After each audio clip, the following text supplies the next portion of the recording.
Involvement Council meeting. Citizens Involvement Council is a combination of all the 12 neighborhoods associations in the city of Oregon City, and so we welcome you to this meeting. We'll begin with roll call. Tony from Berkeley Hills is excused for tonight. Michael Berman. Here. Paul Edgar. Here. Amber Holbeck. Amy Wilhite. Yes. Kathy Hogan. Yes. Tom O'Brien. Here. Steve Anderson. Here. Debbie DeRusha. Damon Mabey. Here. Alice Watts. Here. Bob LaSalle. Here. Steve Van Haverbeek. Here. Diane McKnight. Present. Eileen Olson. Here. Ingra Rickenbach. Here. David Rickenbach. Here. Todd Last. Steve Tame. John Lewis. Here. And we have a guest out here. Would you like to stand up and introduce yourself for the minutes? Lucille Ball. Ray Gordon. McLaughlin. And my name's Tom Guile. I'm the interim moderator of the CIC. And we also have Nancy Ide from staff. You're right. Sorry, Nancy. It's okay. Anybody else from staff? I haven't looked around even. Okay, we're going to try to keep this meeting right on target this evening, and we'll begin with our guest speaker, Angela Trimble. And Angela, if you'd like to introduce yourselves for those in the listening audience on camera. You bet. My name is Angela Trimble, and I'm the Director of Homeless Intervention Services, and I work for Northwest Housing Alternatives.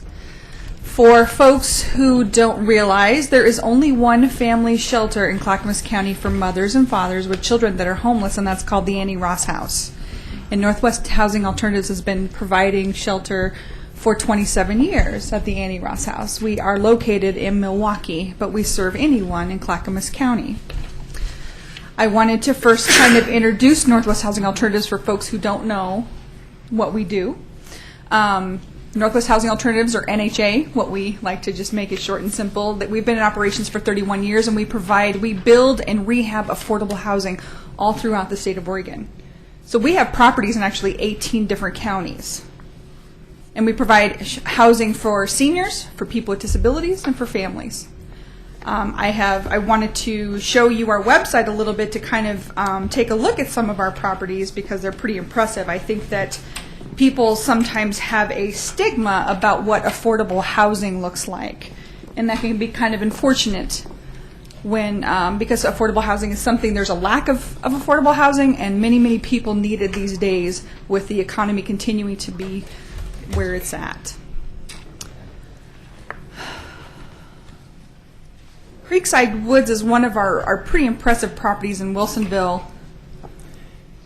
And I don't know if folks are aware of the Thunderbird mobile home property that was closed down, and there were many seniors that lived there and were displaced. And the folks, the county commissioners, or not the county commissioners, but the city of Wilsonville approached NHA, would you please build something, and can we invite those folks back? And Creekside Woods is one of those properties. Lake Oswego is another example of an amazing property, and that is 45 units of senior housing. Again, when folks think of affordable housing, oh, I don't want to live there. And I want you to know that I would be proud to have any one of my loved ones that needed a place to live, to be able to live on one of our properties. And again, we have properties in 18 different counties. We have 53 group homes. I think that equates to like 1,700 units of housing, if you will. And if you can imagine that the amount of money that folks are able to have in their pockets, because they're actually able to put the money, they're able to pay their bills, their housing, their utilities, that it's like $3 million that they're putting back into the economy, which is pretty impressive. So I just wanted to kind of briefly introduce NHA. But for the most part, I'm here to talk about homeless intervention services and the Annie Ross House. Like I said, the Annie Ross House has been in operation since 1986. We are just a home, and people often, again, have that stigma about what is a shelter.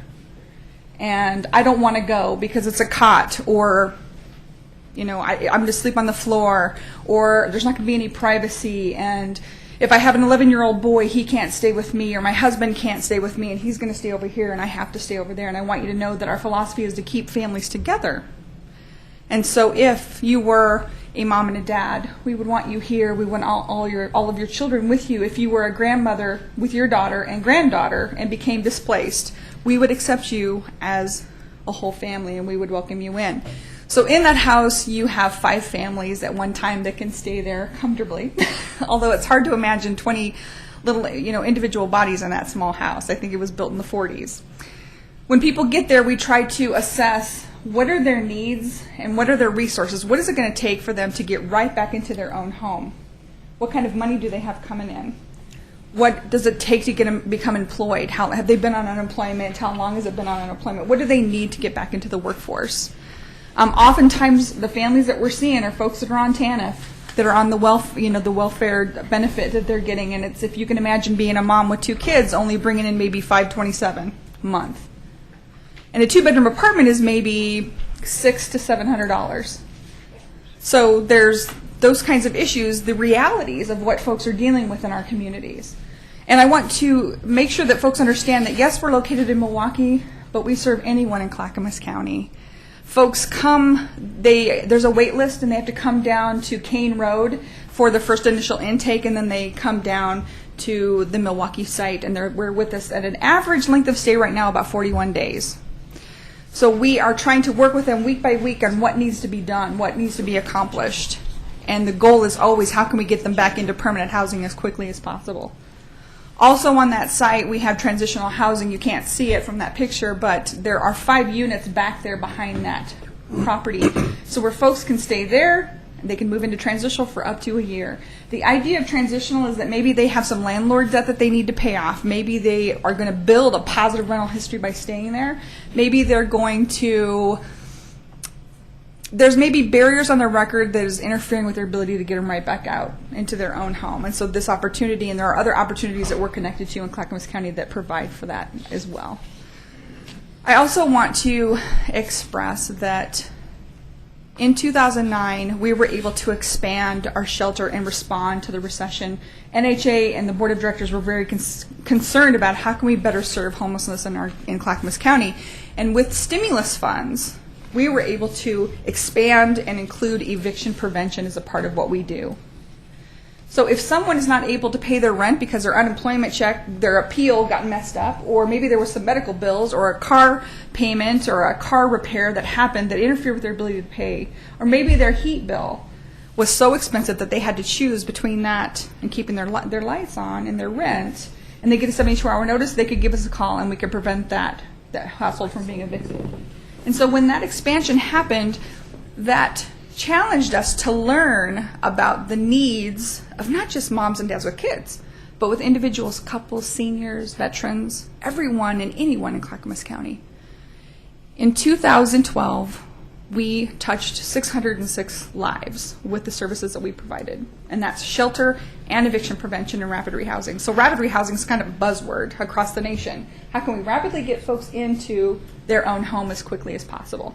So with this new program called Home Base, that's the expansion's name, if someone is living in a car, if someone is living in a tent, if they're camping in Malala, or maybe they're doubled up and it's not safe, or you've worked that person's last nerve and they're saying, you gotta go, we're able to put them into their own home as quickly as we can if they have money to sustain that property with a little bit of help. I want you to know that when folks call us, so at the beginning of the month, we've got all kinds of calls. In December, we had over 150 calls for assistance, and we have to call every one of them back and try to hear their story and figure out, because we can only help 10% of those that call. And I want you to know that we work really hard to get to the heart of what's going on. We ask a lot of questions, and when things don't add up, it probably isn't true. And I just want, for folks that are skeptical and suspicious and concerned about just handing over handouts to folks, that what our program is about is not writing a check. It's about figuring out how you got to this place and how can we help you turn things around so that things are different. So I wanted to communicate, because I know that had been asked before at a different group. We work really hard to understand what's happening in people's lives and to connect with them and to let them know if you're living in a unit that is too expensive for you, are you willing to move? Because if you're not, that might, limit our ability to help you and to stabilize you in this moment. So we have a video that I can show, and I'm able to take any questions that folks may have. We're here to connect people with resources that are in the community. We make sure that every kid is on the Oregon Health Plan. We make sure that families have got food stamps. We're making sure that if you need substance abuse or mental health or vocational training or Social Security, we're helping to connect them to those resources that are in the community. If folks aren't able to get to us because of transportation, we're able to go out to them, actually. So Eagle Creek, Rhododendron, Welch's, going out to places we didn't realize that were a part of Clackamas County. It was quite interesting. And sometimes we go in pairs because, you just never know some of the places where you go out in the middle of nowhere. It's hard to imagine that government camp is still considered Clackamas County. But I wanted to communicate that for folks who aren't able to get out because of physical disabilities or whatever, that we're able to go out to them as well. I will try to find...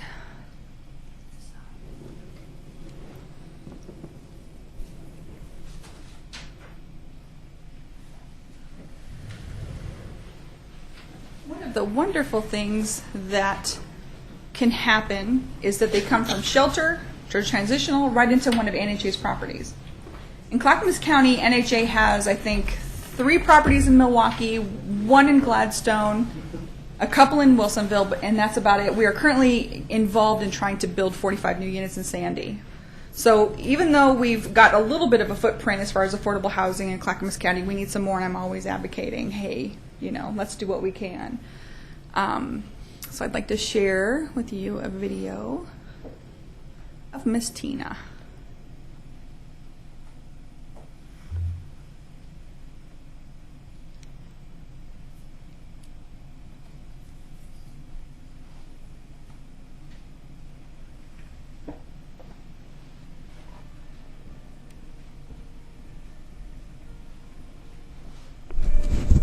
Northwest Housing Alternatives creates opportunity through housing. We believe that everyone deserves a safe, dignified, and affordable place to call home. Northwest Housing Alternatives develops housing for families, seniors, and adults with special needs. These homes help seniors have money left over for medicine and healthy food. People with special needs are able to live independently, and parents earning low incomes can provide a stable home for their children. We operate the Annie Ross House to help families like Tina's who experience homelessness and transition onto permanent, affordable housing.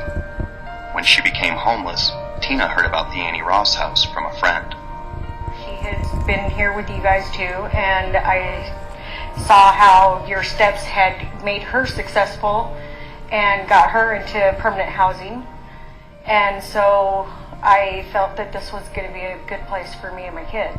So it's not like everybody thinks a shelter is, just beds. And this is a very homey place, and you have rules and expectations, and as long as you follow the rules and expectations and do what you have to do, it was very comfortable for me.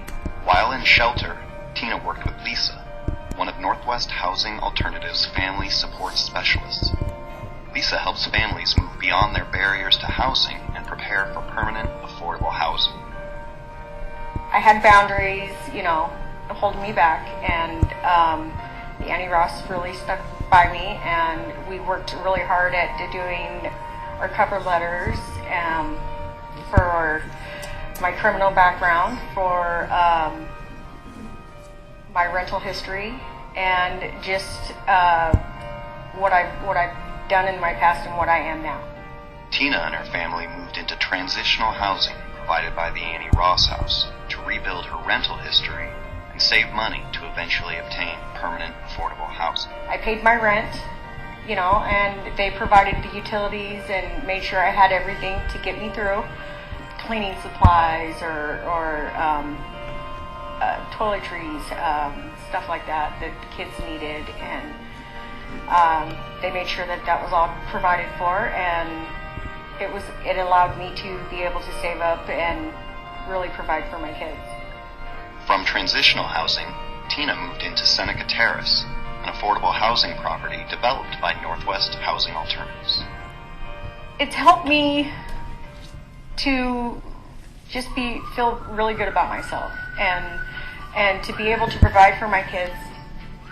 I've learned that you don't have to go back and fall back into drugs, that there's somebody out there that do care and that they are there to help. You just have to want it, and you have to work for it. It's not going to just be given to you.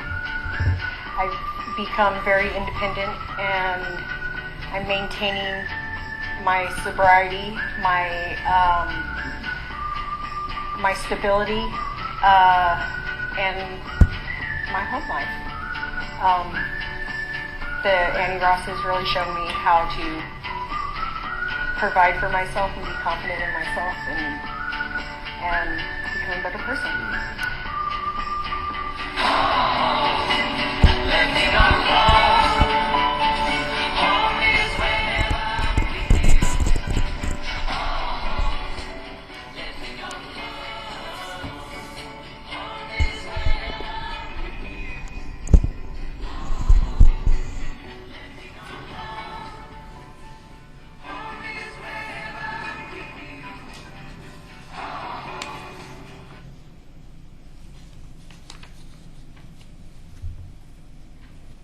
I don't know if folks are aware that it is a federal law that children have a right to go to their home school. And when they are displaced, there should be some type of resources to make sure that they're being transported to their original school. The idea is that you want to minimize the amount of disruption in children's lives as much as possible, or more will affect their development and their ability to be successful later in life.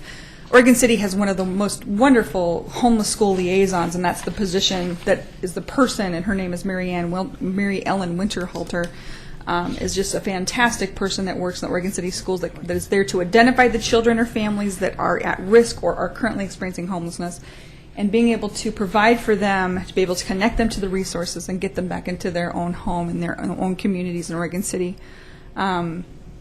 This wonderful packet has some great information. We've got these brand new brochures that gives you some great ideas.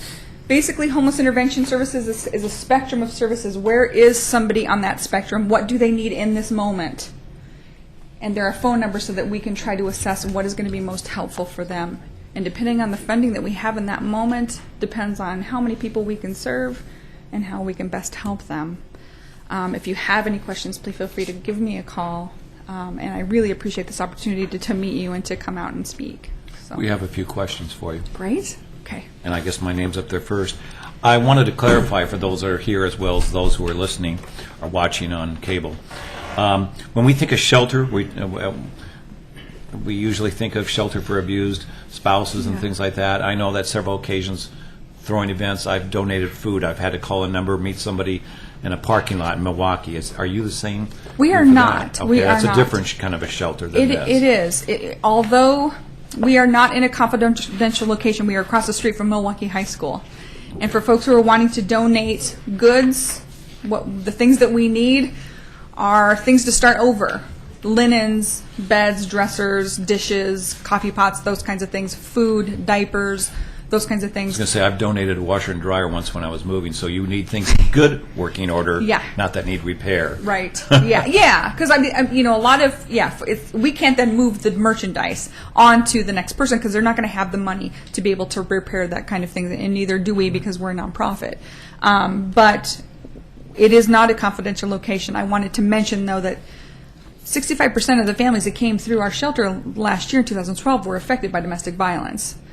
That is such a prevalent issue that's going on in our community. And sometimes moms and the couples that come in are not letting us know what's going on.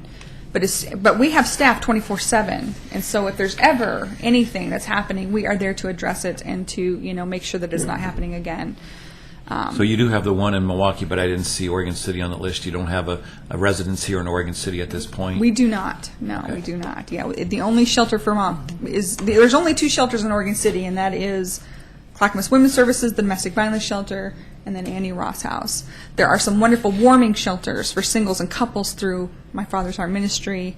I know Clackamas Service Center on 82nd also provides some type of warming center also. Okay, thanks. Kathy Hogan. We had somebody come to our neighborhood association in January. Recently. Yes, very recently. And on the housing, the one with like the apartment type looking, I noticed that they do have spaces for the children to go and play and roam Yeah. around. So Yes. that is a criteria. Well, because I see the apartments people are building within this community, and they're not addressing that, in my estimation. The lack of, they're either bound into their apartment building, or there's no space, or the parking lot, that they're not addressing a playground within those complexes. So is that It depends a on what kind of a criteria when you do it property. in Sandy? I think it's the Sandy property is going to have play area because it's a family property specifically. Yeah. But this is what I mean, appropriate where it's appropriate. But if it's a family-oriented, it should actually have that criteria. And actually, a senior should have a place to walk because they need to exercise and not become... Yes, you bet. And I can't speak to what's required, but I can tell you that our properties do have those kinds of things, and we are very thoughtful about them. Yeah. Because I think they're helpful and healthy thing, because I saw the one area you had a playground and 2 picnic tables so that they could have a picnic, the kids could sit, so, Yeah. because that's interacting with, learning to interact there, they're going to continue that on. Having a sense of community in your property, in your neighborhood, in your church is what helps folks overcome whatever they've been through. And being able to have places like that to gather is so important, and we recognize that. Paul? 2 things. First is you're a wonderful presenter, and you're doing a wonderful job.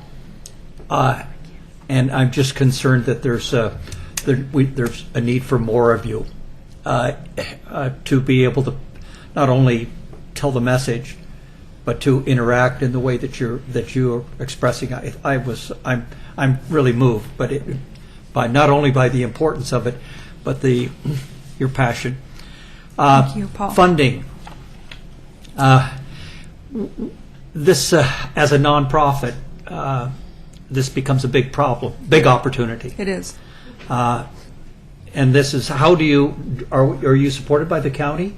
We- Where are your major contributors so that if we feel that we want to make sure that you're continued to be funded, if you can give us some ideas as to who we should lean on? Well, Annie Ross House, there's certain state funds that come down and fund shelters. I want to say that maybe 30% of the shelter's budget is those funds. And so the rest that funds the shelter is private fundraising, grant writing, like furiously. Home base is kind of, I think, is one of the biggest things that we're trying to hang on to. When we started, so the stimulus funds came in 2009, and we opened our doors in 2010. I think it was proposed in 2009, and the money didn't start coming until 2010, and that money from the feds went to workforce and went to housing, homelessness. And that's what started Home Base, and that we are able not just to help moms and dads with kids, but anyone in need, and to prevent people from becoming evicted in the first place. It's kind of like, let's go to urgent care or my primary care provider instead of going to the emergency room, because it's much more expensive. And when we get in to assess someone, we can see from a taxpayer's perspective, it's going to cost more money if this person becomes homeless than if we try to provide a little bit of assistance to keep this person in their home. It is cost effective. So that money was gone as of last year. There was a huge United Way grant that we had that started this, and then the stimulus funds. And so we did a lot of advocating to the county commissioners to give us a little bit of money to keep 2013, the rest of 2012, 2013 going. So here we are. New county commissioners, different philosophies about where money should go. And right now, Home Base, we are making a difference, and we need to keep this going. And so we need the county, right now, that was the first time that we had gotten county general funds to put towards these efforts. And so this next budget season is going to be huge, because we're going to need more assistance to keep this going. In addition to, we're writing more grants than we've ever written before. And we're trying to implement monitoring mechanisms so that I can tell you 6 months, the people that we served last year, and I just did the stats, so the last 6 months, I can tell you honestly that 87% of the folks that we served last 6 months are still in their housing. And that is not just eviction prevention, but that is people that we took out of the shelter and put into their own homes. And so, I mean, so it's those kinds of things that I'm trying to enhance and get better at so that I can give you those information so that you feel good. Right now, I can tell you a lot of stuff and I can share with you my passion, but to be able to share with you those numbers and to share people's stories is really more impactful. But right now, this new budget season with the county is going to be really big for us. Alice Watts. Oh, yes, just a simple question. Where is your main office? Is it at Annie Ross House? It is in Milwaukee, yeah. At the same location as the house? If you drive up, you'll see our office building, and then you'll see the house next to it, yeah. And that's how you're able to monitor your residents? Yes. Make Yeah. sure their needs are being met? Yes, ma'am. Okay. Yeah, I have my staff, I have 3 case managers. I went from a staff 6 years ago. I just finished my 6th year, working on my 7th, and we was just two full-time folks and a 1 part-timer. I now have 8 staff members, and I've got about 5 of them working in the basement of the shelter. So we do have 24/7. So there's someone always monitoring and making sure. I'm in the office across the way, across the parking lot, and I'm providing supervision and constantly consulting with staff to try to make good decisions about people's situations. Yeah. Okay. Yeah. All right. We're going on 25 minutes, so make it quick, Kathy, Okay. on this presentation. And then I think Damien wanted to talk too. I just wanted to ask one question then on the bills. Utilities, PG&E, phone, and gas, don't they have a program where they are have a little tax where you can at least not use your funds there, but go to them to help a person pay some of their bills, to help assist them? One of the things that we do is we are trying to ask the questions, have you tapped into the resources that are already out there? Okay. We know that there's energy assistance. Maybe they've already used it that year. Maybe Oh, the 'cause money's there's a gone. limit. Right. Okay. I've been calling, nobody's calling me back. My lights are off. People can get like a medical, if you've got a medical issue, there's ins and outs, and it's like we need to be knowledgeable about all of those things to ensure that folks are getting the assistance that they need before we start spending our money. Okay. Damon. Real quick, you mentioned veterans. Do you have any special programs for veterans, or are they just part of the program and happen to be veterans? They are a part of the program, but we are informed about the federal initiatives that are put towards veterans right now. And so we have been networking and trying to connect with and learn, because we would get a number, but nobody would answer. So we're getting more knowledgeable about who these people are so that we can make sure that we're connecting folks. Okay, Yeah, you bet. thanks. I don't know if folks realize that right now the homeless count was going on. HUD will not allow you to have any of their money unless you commit to doing a homeless count every year. And that's trying to reach out and to count who is sleeping in cars, doubled up, people that are on the streets and have nowhere to go. There are a lot of folks in rundown utility trucks and RVs that don't have power, that don't have, energy and sewage and that kind of thing, that are living in our communities. And it is we had an amazing volunteer turnout to make that happen this year. And I just want to say thank you to all the folks that participated in that. Okay. Thank you, Angela. Thank you very much. Mike, do you have 30 seconds. Okay. On the back it says all across Oregon. Is there other counties involved with Northwest Housing Alternatives, or? So our properties are in 18 different counties, so all throughout the Okay. state. But the Homeless Intervention Services is Clackamas County. Okay, awesome. Did you, and maybe it's a good book for everybody to read. I think it's called Nickel and Dimed. Yes. Yeah. It's a great book about a senior magazine writer, and she took 2 years off and tried to live as a housekeeper for hotels and as a waitress. And it speaks specifically a lot to this of waitresses living in their cars and not being able to save enough for rent. That's the hardest thing, I think. The hurdle is a lot of server jobs pay enough for rent, but Save up for first and last month's rent. I don't know how many of you are on a fixed income, but trying to imagine to make that work, and with the housing, what it is.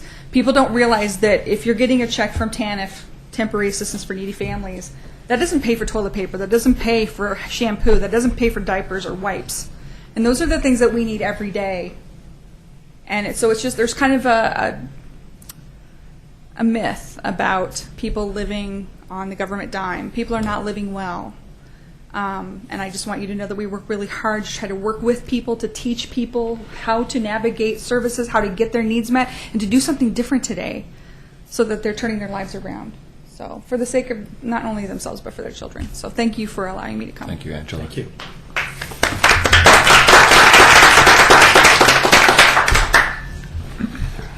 Before we leave that subject, I just wanted to ask Katie a quick question. Katie, I noted that on here it didn't give usually we used to put down the time given for each presentation, and is that not capable This in is a new agenda system, Okay. and so this is the format. I could possibly add it to the title if it's necessary. Okay, because I think the incoming officers, whoever that might be, would probably want to know how much time we're giving to Yeah. each speaker and how much time for questions. Maybe when that we went on about 30 officially minutes. get the vote in April or whatever, we can get together with the incoming officers and Cool. talk about what Well, we I'm want sure to they'll do. be concerned about that. Okay, thank you. Next, approval of the minutes. You believe you all got a copy of the minutes at the back? Or you Make a have motion these? that we approve. Thank you. Hold on, I think you have a comment back here. Oh, I'm sorry, Bob? Yeah, before we, I'm so quick on this. Last month, Alice Watts brought up the subject of attendance and the wish to roll back everybody's attendance to make it all start up new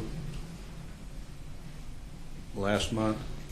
I remember that. And it was never brought up to a vote, but I think it ought to at least be mentioned in the minutes, that subject, because that was one of the bones of contention of the last election. Very true.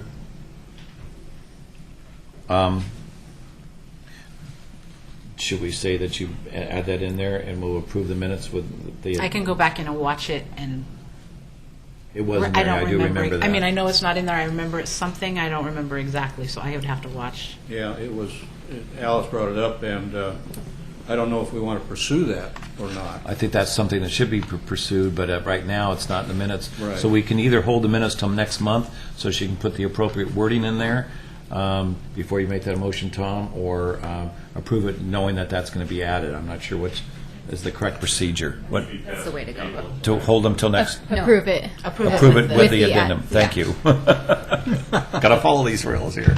Okay, so Tom, you made... I withdraw my motion. But I think that Nancy's saying that we should go ahead and approve them, and with that, a change being made for the next month. Is that correct? You just want a motion to approve as corrected. That's correct. Yes, sure Tom? he No, wants Tom? Sure, I have a separate comment. Okay. Or we can go through it and kind of vote. Well, there may be more things that we don't need to approve then. I'm sorry, I'm sitting in the wrong section of the room, I guess. There is no wrong section. Sorry. Okay. I have spent, admittedly, way too long, too many years learning and using parliamentary procedure, so please forgive me. Oh, no, please. In terms of, for instance, Kathy Hogan, instead of motion, should be moved for Tom Guile to step in. So anywhere there's a motion really should be moved. And that's all I would add. Thank you. Can you tell me where you were looking? Okay, under new business, Kathy Hogan moved. Oh, I'm looking at staff report. Never mind. So I'm on minutes. So you following? Yes. Have you got it? Okay. And then there was a Damon Maybe twice and Alice Watts. So what should be moved instead of motion. Instead of motion, it should be moved. in this instance, because there's going to be a lot of changes, maybe, what do you think, Nancy? We could, It's up to you. I just do it. okay. Can we just do a blanket, change all motioned to moved? Good. Okay. Okay. So then I'm open for a motion to approve these with the amendments. Damon? I move we table the minutes until next month when all the corrections have been made. Second. Okay. Wait, hold on, we have to do roll call. Yeah. What do we don't do discussion, we already did that. Oh, yeah, you could do discussion, I guess. Is there any discussion about doing it this way? I know what Nancy's advised, but there has been a motion on the floor. Who Damon? seconded it? Sorry, really quick. Tom O'Brien second. Okay, thanks. Damon, what were you going to say? This is for adding things missing from the minutes. There was also the comment about the therefore, we may not be able to credential someone, Okay, since that was part of the issue also. correct.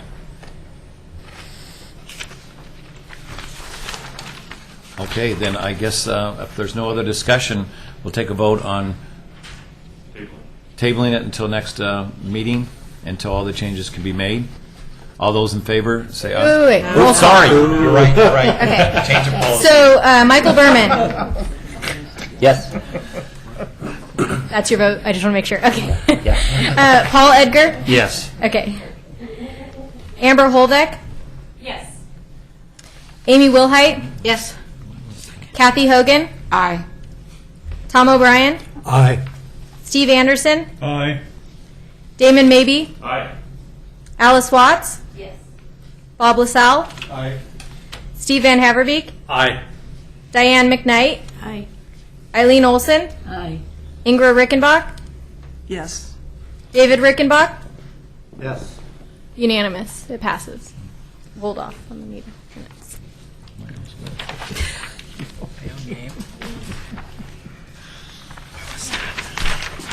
Okay. Moving along to item number 4, old business. Any old business at this point? I think it's committees that come up later. So let's move directly into number 5, new business discussion items. 5A is the insurance coverage for neighborhood associations. Nancy. All righty. Good evening, everybody. Nice to see you all here. I am really glad that I have the chance to be here to talk about these things with you because it's important to me that we all understand where the value of insurance for all of us and what the funding of insurance would be and how we can obtain it if that's what we need to do. Did you all receive in your agendas the report that came with the packet this time? If you read it, that's great. If not, we're going to read it again because I think that it's all really good information that will help you to understand why the City Commission has given some direction to you as they have. So if you don't have a hard copy, you can get it on your monitor, and maybe Katie can help you if you need, but or she has hard copies as well. But first of all, just to understand the whole issue, as you know, the CIC approached the City Commission in late 2012 with the question of whether the city could provide liability insurance for the neighborhood associations. And really to understand and address the question, it's important to understand the current structure of and the recognition of the neighborhood associations from the city's perspective. So the city recognizes neighborhood associations by resolution, as you all know, and then each neighborhood association, this was all done in 1997, each neighborhood association signed an agreement along with a city representative, the mayor, I believe, at that time. And all of the neighborhood associations have one of these. And in the next item on your agenda, this will be discussed a little bit more in depth. But so that's kind of where the authority comes from as far as the recognition. It goes much deeper than that, but we're not going to get into that at this point. But you are, as neighborhood associations, recognized by the city. And the purpose of the neighborhood association, according to the agreement, is to, and I quote, augment the citizen involvement process in land use related matters and to provide a foundation for a wide range of activities which promote the general health and welfare of the community. So the neighborhood association is just one organization within the city's boundaries that works to improve the cities. Others might be Main Street, Oregon City, the Chamber of Commerce, others. Neighborhood association would be right along in that group.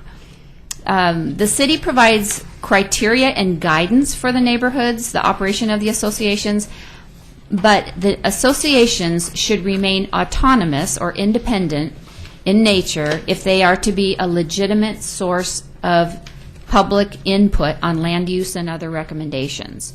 So if you want your voice to be heard, then you can't be an instrument of the city at the same time. You need to be a separate group. For instance, let's take Amber and the Chamber. You wouldn't want the city telling you, the Chamber, what you should do and how you should do it and that sort of thing. The Chamber has a voice of its own, and the neighborhood association should as well. And that came out very strongly at the work session that we had with the City Commission recently. They wanted the neighborhood associations to remain independent organizations. The city has not recognized the neighborhood associations as a means in which to act. What I mean by that is like the Urban Renewal Commission or the Planning Commission. They are instruments of the city, and they are different than the neighborhood association. So instruments of the city are covered under the city's liability insurance, just like all boards and committees are, from Parks and Rec to Library Board, Planning Commission. All boards and official boards and committees, when they are acting and functioning in their element, are covered under the city's liability insurance, including the members of the CIC. So if any of you here tripped on the way out, you would be covered under the city's liability insurance as a functioning member of the CIC, but not in relation to your neighborhood association. If you were back in your neighborhood meeting, operating and functioning as your association. So that's the difference there. And in fact, when we contacted our city's insurance company, that was the dividing line. Whether we recognized you as an instrument of the city or not. And since we said that we did not, that's where the dividing line was. They would not cover you under insurance, the city's insurance policy, because of that. That does not mean that the neighborhood association cannot go out and obtain its own insurance, however, and we'll get to that in just a minute. So the CIC is covered by the city's liability insurance when functioning in its capacity in the same way as any other volunteers are. So you here are covered this evening. The City Commission discussed the current and future recognition of the neighborhood associations at its work session on January 8th, and they came to the following consensus. So this is the direction that you're receiving tonight from the City Commission, and it's at the bottom of your page.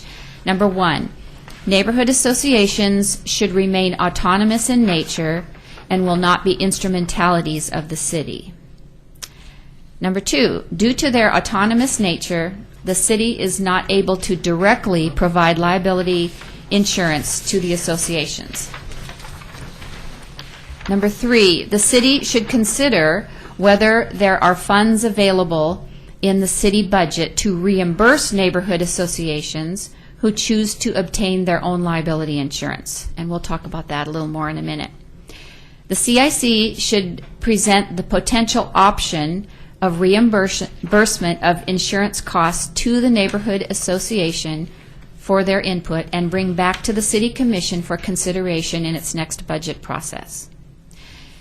So let's just kind of briefly go over each one of those, that direction from the City Commission. So they're saying that they want you to be a legitimate source of information and input to them. They don't want to be telling you what to do. They want you independently to provide information and recommendation from your neighborhood. And because of that autonomous nature, the city is not able to provide the liability insurance for the associations. Number 3, the city should consider whether there are funds available in the city budget to reimburse neighborhood associations who choose to obtain their own liability insurance. So you as a neighborhood association could make a decision among yourselves to go out and find an insurance company that could provide liability insurance for you, and then through your own funding mechanism, your checkbook, or however you operate in your association, you would pay for that, and then And then if the city decided that they wanted to include a reimbursement for that, then they could do it that way. So it's kind of indirectly paying the cost for the insurance. However, you're on your own to do that. You're on your own to obtain, to do the research and so forth.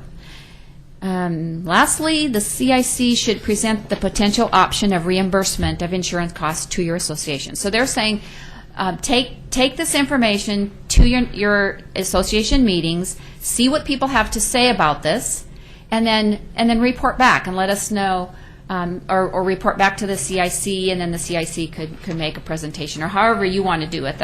You're independent, so however you want to do it, just bring that information back, and then the city commission will consider whether they want to include that in the budget or not. But they want your feedback, is what I'm saying. The rest of the report talks about questions to take back to your neighborhoods to ask them about. It was all very interesting research for me personally. As I went through some of this, we did discover that there is one city that we could find in the state that does pay for insurance coverage for its neighborhood associations, and that's the city of Milwaukee.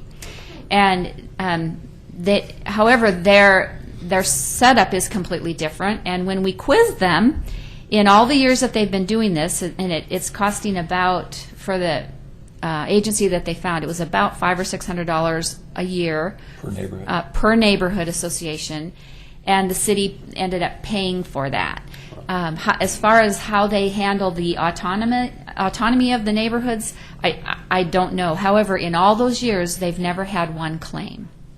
So, when you look at it and you consider that it's not just the city, reimbursing you, and it's your own tax dollars that would be doing that. So that's where the city gets its money, is from the taxes. So, is that something that you want to charge your neighbors to do? So, just some food for thought. There are several questions here that we recommend that you ask the neighborhoods and then get their feedback and bring back. Is there a history of a need for liability insurance for neighborhood associations, such as an incident that occurred at a neighborhood event that could not be covered under a resident's personal policy? I wouldn't say all by any means, but many people do have that type of homeowners or liability insurance connected with their personal plans. Number 2, are residents choosing not to serve on boards on a consistent basis because of a concern for personal liability related to their voting responsibilities? Keep in mind here that neighborhood associations only make recommendations to the city commission. They don't make decisions for the city. So as far as the risk that's involved there for the liability issue, I'm going to make the statement that I believe it's very low, as far as any risk. Again, keep in mind the city of Milwaukee has had one claim, and their neighborhoods are similar, I suppose, in nature to many others, but that again, you're just making recommendations. You're not making decisions for your neighbors. The other number 3, does your neighborhood have the bookkeeping system and bank account set up to obtain and process the insurance? So it's just kind of a logistical thing there. And then number 4, for purposes of information only, the city contacted its insurance company and received an estimated amount for directors and officers liability insurance at approximately $850 per year per neighborhood association for a $1 million policy. And then if you wanted to cover events that you have in your neighborhood, there's a different policy for that, which was about $500 a year. And then you would also have to, in order to obtain that, it gets a little more complicated because you have to submit some data to them about, just the nature of your neighborhood and the number of members in the association and on and on. It's all listed there. And then lastly, does your neighborhood believe that it's in the best interest of the neighborhood to obtain liability insurance? So there's some questions for you printed right there for, and any others that you can think of to take back to your associations, get some feedback, and then bring it either back to the CIC or a report to the City Commission, however you decide that you want to do that. Thank you, Nancy. So any questions or? We have a list here of people Okay. with questions. My number one question, I have a couple of questions. Have we ever, in Oregon City, ever had a claim, whether it be for voting or any other events from any neighborhood associations? I only know in my Anything come tenure of close? about the last 7 years, and I do process all city insurance claims, and I have never seen one Okay. in 7 years. Right. But that doesn't mean that there haven't been, but. Right. And then up here, when it was talking about the city should consider whether there are funds available in the city budget. I know that as Katie and all of us have worked on the newsletters, it's a very limited budget for that. So I would presume that that statement there is outside what we already get for the newsletters. Is that what? It would be an addition. An addition. Yeah, if the. If it was available. The city, yeah, if the city commission found the funds somewhere, yeah. Great. And it may not be the full amount. They may just decide to, maybe they give $100 per neighborhood association for towards reimbursement. It may not be the full, And my third one was more of a suggestion for the incoming officers, is we might want to get a listing of neighborhood association events. I know McLaughlin does the snow cones, and they invite other neighborhoods to participate in it, but I really don't know if other neighborhoods actually have events they sponsor, so it might be of interest to us as a body to know what other events are taking place in the city within the neighborhoods, and that's something that should be looked at by the next officers. So there's next questions is Steve Anderson. Yes, I'm trying to rationalize how we cannot be an instrumentality of the city. You know, the whole thing about having neighborhood associations comes from the state level, mandated from land use issues. From that, the city created a system where neighborhoods are created and they come together periodically to discuss issues that affect their neighborhood, and they voice those opinions to this committee, and they also make recommendations to the City Planning Commission and other commissions. It's just escaping me, I guess, how the neighborhood associations cannot be an instrumentality of the city. Again, I want liken it to the Chamber of Commerce or the Main Street Board. But the city didn't create the chamber. Well, they didn't create the neighborhood association either. They recognize the neighborhood associations. And the neighborhoods themselves are the ones who organize and create the neighborhood association. And then the city has recognized those neighborhood associations according to the land use and the planning goals, the land use goals. So the city didn't have anything to do with the creation of the neighborhood association? No. They recognize them, and then each individual organization gathered together. They do their own voting and or however the chair and the vice chair and so forth are appointed, and you have your own elections and your own activities. We don't tell you what to do in any. Someone was waving around an agreement. Yeah, right here. That each of the, who does that agreement come from? Which neighborhood are you with? Hillendale. Hillendale. Okay, this one happens to be for South End, but all the agreements are the same, and they were drawn up by the city attorney. That's correct. And back in 1997, and then the resolution actually provides for formal recognition of the neighborhood association and approves an agreement. And so it's a one-page resolution, and then it's several pages of an agreement that the neighborhood association and the city both sign. So there's obligations on each, within each. That's why we also had recently the city attorney provide an opinion on that as well. And I do have a copy of that related to insurance and neighborhood associations and autonomy, if you're interested in reading that as well. And he explains it further. Well, I don't have the time to read this, but is this an agreement between the people within a neighborhood and with the city to do certain things on behalf of the city? Well, this depends on how you say that. Then that would make neighborhood associations an instrumentality of the city, in my opinion. Well, as far as the city is concerned, it does not recognize the neighborhood associations as an instrumentality. But the city drew up the contract. Our city attorney put it together. It's a resolution and an agreement. Back in 97. Correct.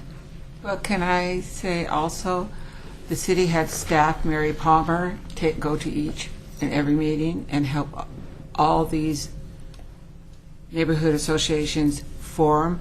She had the template for the bylaws and also for the agreement. She helped us all work on that, and that was a city staff member. Right. The city provides guidance. That's what the neighborhoods have She requested. empowered us. And that's correct. And so she provided guidance and but she not respects without the city saying she could do it, because she couldn't do that without their permission.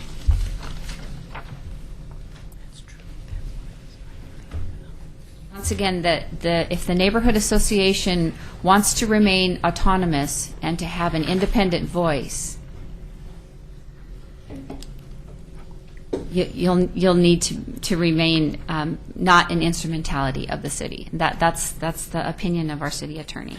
Just because of this conversation, I can't find it right now, didn't it something in here say because of the fact that they don't make actual decisions and that they only make recommendations, that's why the city has not considered them an instrumentality or instrument of the city?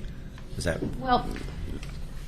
I'm trying to help clarify. Well, let's look at what an instrument might be. Yeah, that's what I'm getting at. Okay, so let's say that you've got the Parks and Recreation Advisory Committee, and they are a group of people who have been put in place by the City Commission to advise the City Commission on matters related to city parks, and that group gets together. They function and they even exist at the pleasure of the City Commission. So the city right. The city commission could say tomorrow we don't want to have a Parks and Recreation Committee anymore. They could say that, but they can't say that about you as neighborhood associations. You exist independently of the City Commission's desire.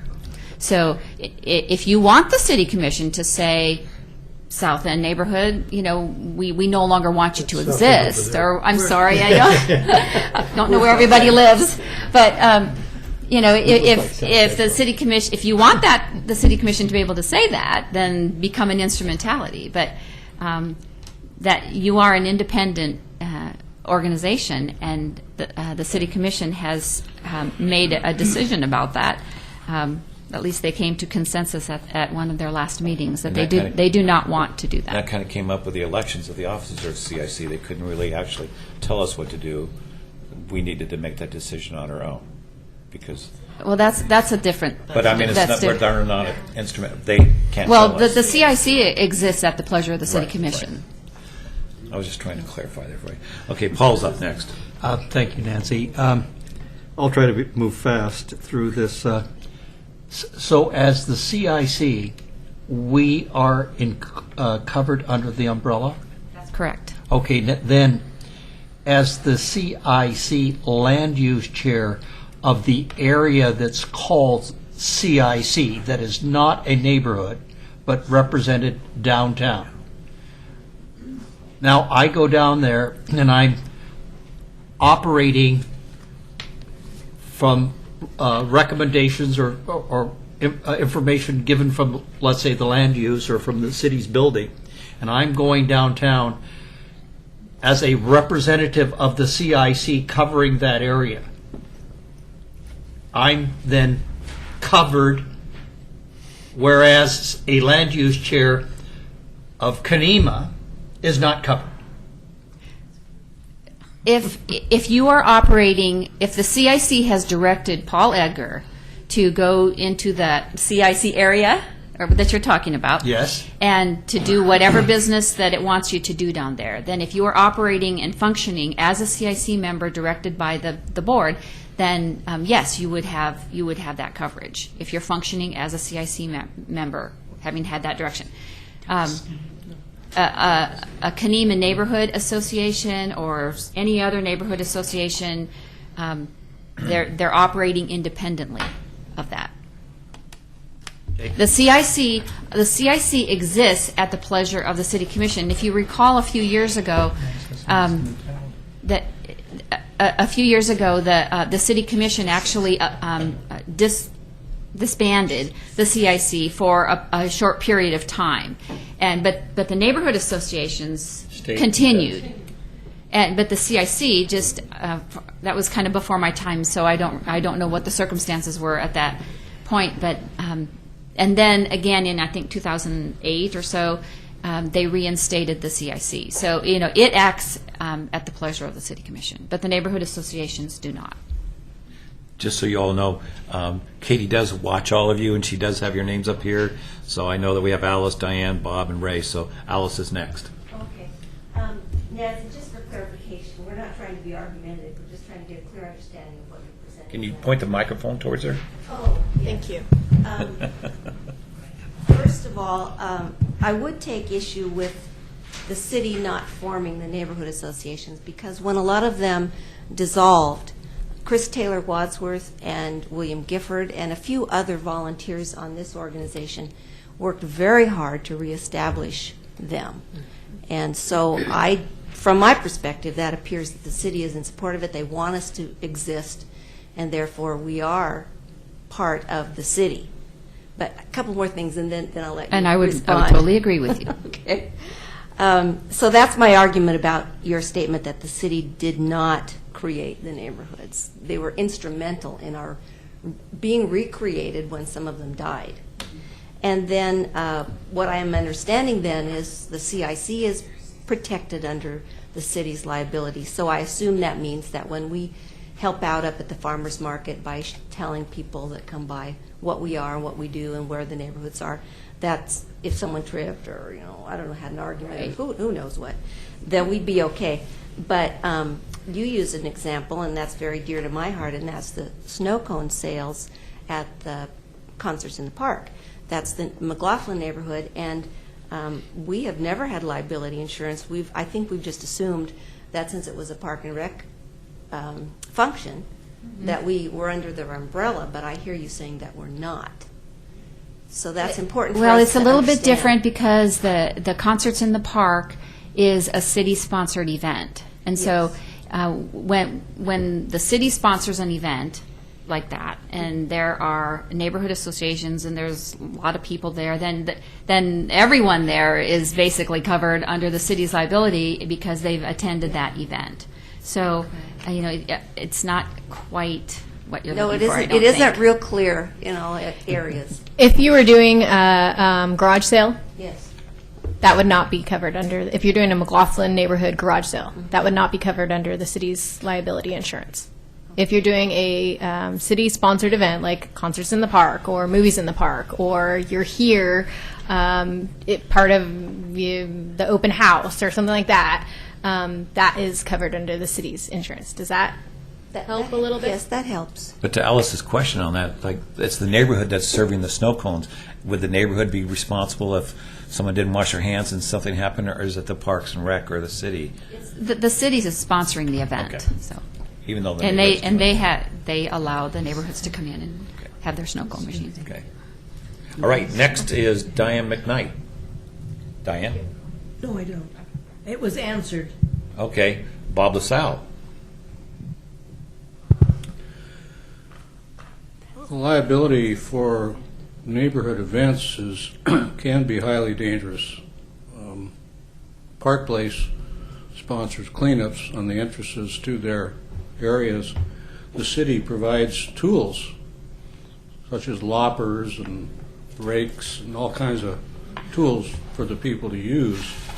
We had an incident last summer where one of the people that was helping us had a heat stroke, or not a heat stroke, but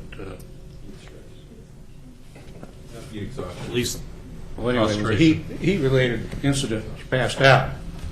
Yeah, that turned out just fine. She recovered okay, and we got her home and all that.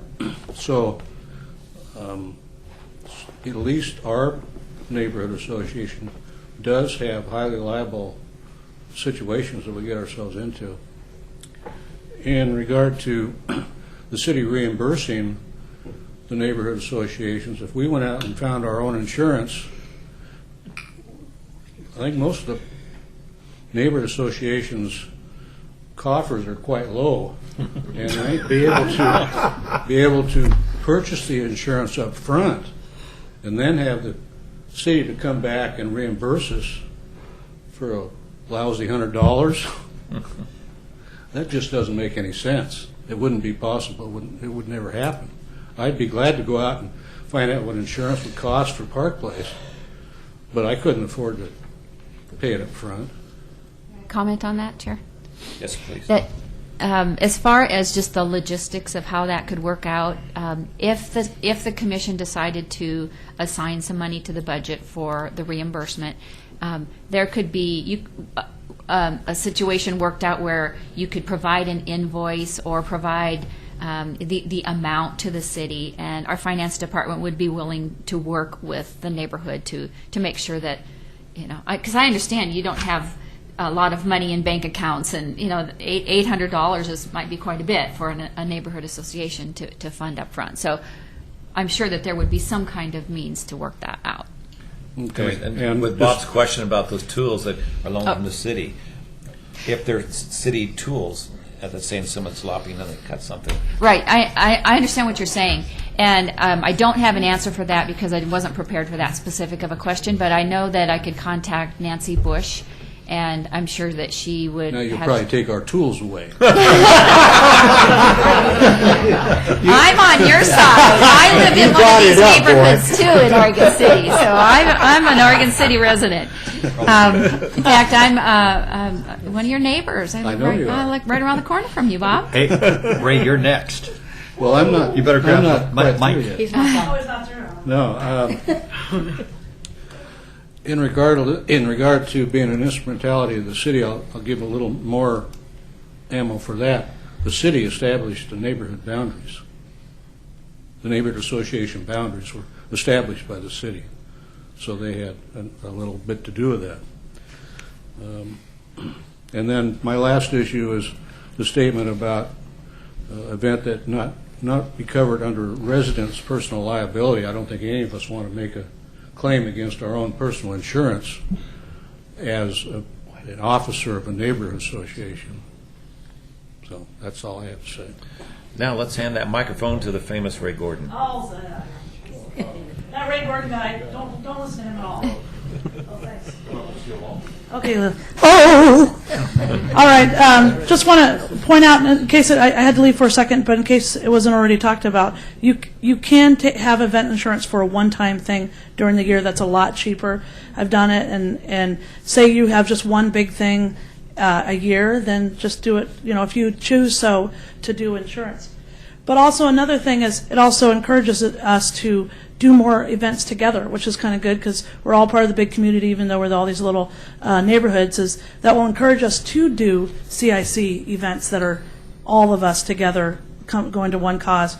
And then also, I totally see what Nancy's saying. I just got to say, I know people are pushing against the insurance stuff, but we kind of do want that little bit of separation because then we'll be listened to a little bit more. And there's nobody can come back and say, oh well, you get stuff paid by the city, whatnot. We could say, yeah, we're a little bit by ourselves enough. We need that little bit of separation. And the metaphor would be, do we want to be the high schoolers with our parents, or do we want to be the college students? You know, I mean, so let's be the college students and be learning and together in education. Okay, next speaker. Thank will you, be- Chicago. Tom O'Brien's actually the next speaker, but I need a question. Ray brought up something. I was wondering, like when we do the neighborhood annual cleanups, doesn't the city have everyone sign a release form that they're not responsible? Does that really release the city from any obligation if they injure themselves while they're doing a cleanup? Well, you know, in this day and age, anyone can sue anyone at any time. So, you know, you could still, anyone could come back and do that kind of thing. But We did memorialize John Could I Stone's address park. that? Oh, Sure. The liability prevents the worker who signs that from suing the city. Does not prevent the worker from suing the neighborhood. Okay. That's where we first started having our issue, was when people who were volunteering for the neighborhood were no longer volunteering because there was no coverage for the neighborhood people. But the city was covered. And that was the only thing that we have found out. Okay, thanks. Tom? Mr. O'Brien. I understand where the city is coming from, and as far as our own neighborhood association, I personally don't see any need for insurance at this time.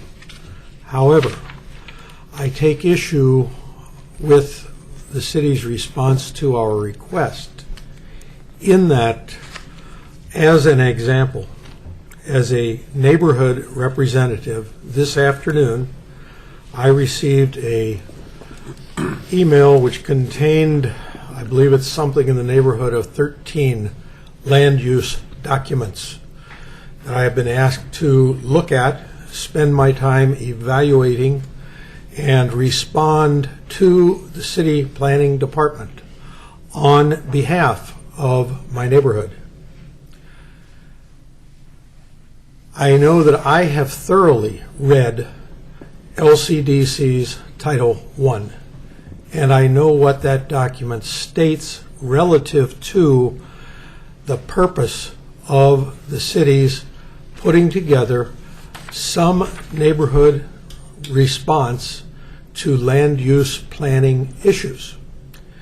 If we are not serving the city when we are doing our activities as a neighborhood, I think we ought to be consulting with LCDC and let them weigh in on the issue, because I really feel that their views may differ from what the city attorney and city staff is trying to tell us. I'll leave it at that. Okay, Damon?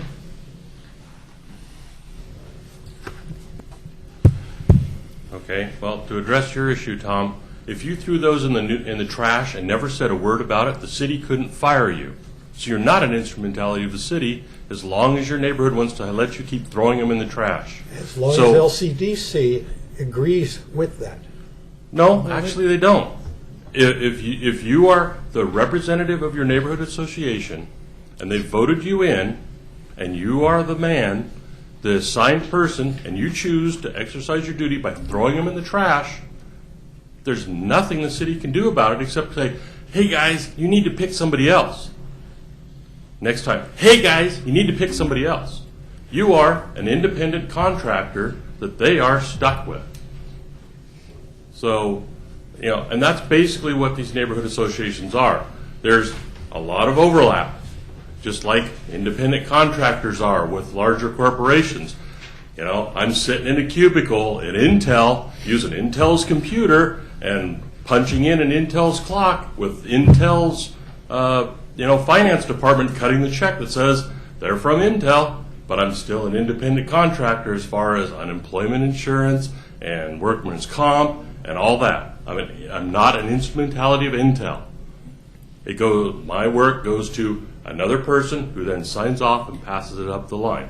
That's what we do when we make a recommendation. We pass it up the line to planning or wherever, the staff, and they act on our work. But we're effectively independent contractors.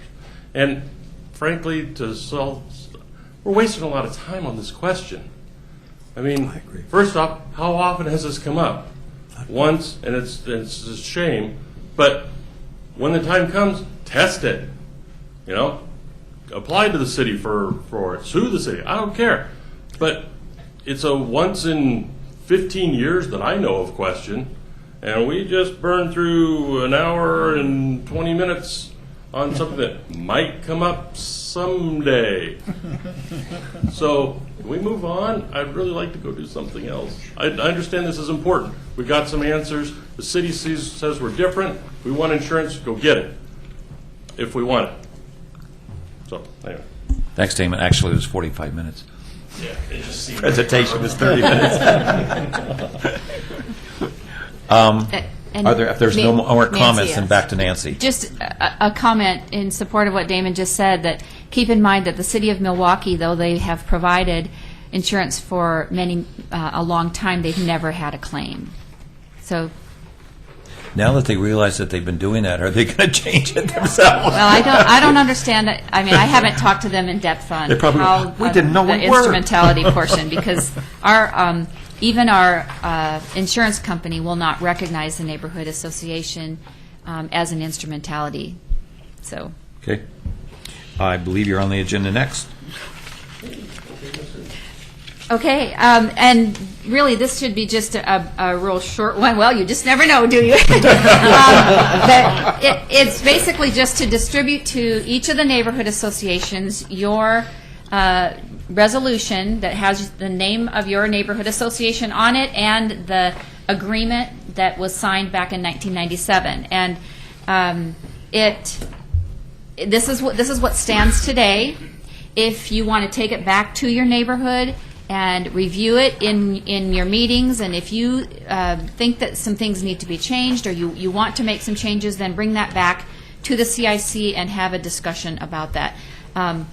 It would, as far as creating a lot of new agreements, that may be a difficult thing to do, but the city had, our city attorney's office had developed a new one, which I have a copy of, and it was distributed to our city commission at its last work session.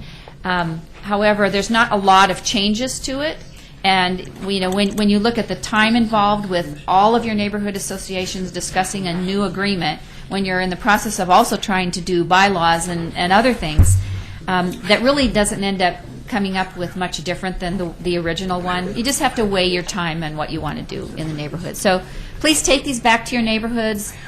First of all, just recognize that it exists. The document exists. Give it a read, let your neighborhoods read it, and decide what you want to do from there. Nancy, can a neighborhood secede from the neighborhood association and decide not to participate? I suppose that it could. You mean decide not to participate as a neighborhood? Right. I suppose it's probably addressed in the agreement somewhere. I mean, if the city can formally recognize you, I suppose it could formally unrecognize the neighborhood association. I was just wondering because I know we have a budget set for the newsletters for 12 neighborhoods, and if somebody secedes, like I'm not sure if we have a representation from a particular neighborhood, does that money get redivided up amongst the 11 existing or the 10 existing or whatever? Section 4 of the agreement says the formal recognition of the neighborhood association may be terminated by the city commission for failure to abide by its bylaws or the provisions of this resolution or ordinance. Okay. So it outlines in there how Okay. it can formally Thanks. unrecognize. Damon. A couple things. One, the resolution in large format, basically the 11 by 17, with a nice little seal on a big wooden plaque behind a plexiglass for every neighborhood is in the neighborhood office underneath in the basement of the firehouse. We've got everybody's there because nobody has like a formal meeting house that they can hang them. But if for some reason you do want them, they're there. Surprise fancy, I don't know if you knew that or not.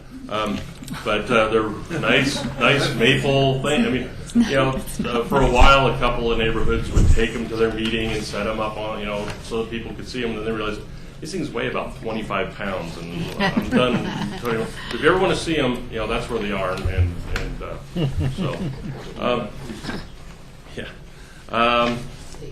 And then I guess to kind of answer Tom's question, I guess it comes to what is determined to be the neighborhood association. If the body, you know, the executive board of, you were in Park Place, so I'll pick on Park Place. If the executive body of Park Place says, we're not going to play with the city anymore, we're going to do our own thing, and they go off and start doing that, and another group of people get together and say, we're going to vote to be an executive body for Park Place Association because we want to play with the city, all the city has to do is say, you're the Park Place Neighborhood Association. You guys aren't. And they've recognized the group that wants to play. And then the other group is a group of disgruntled citizens. And that's all they become at that point.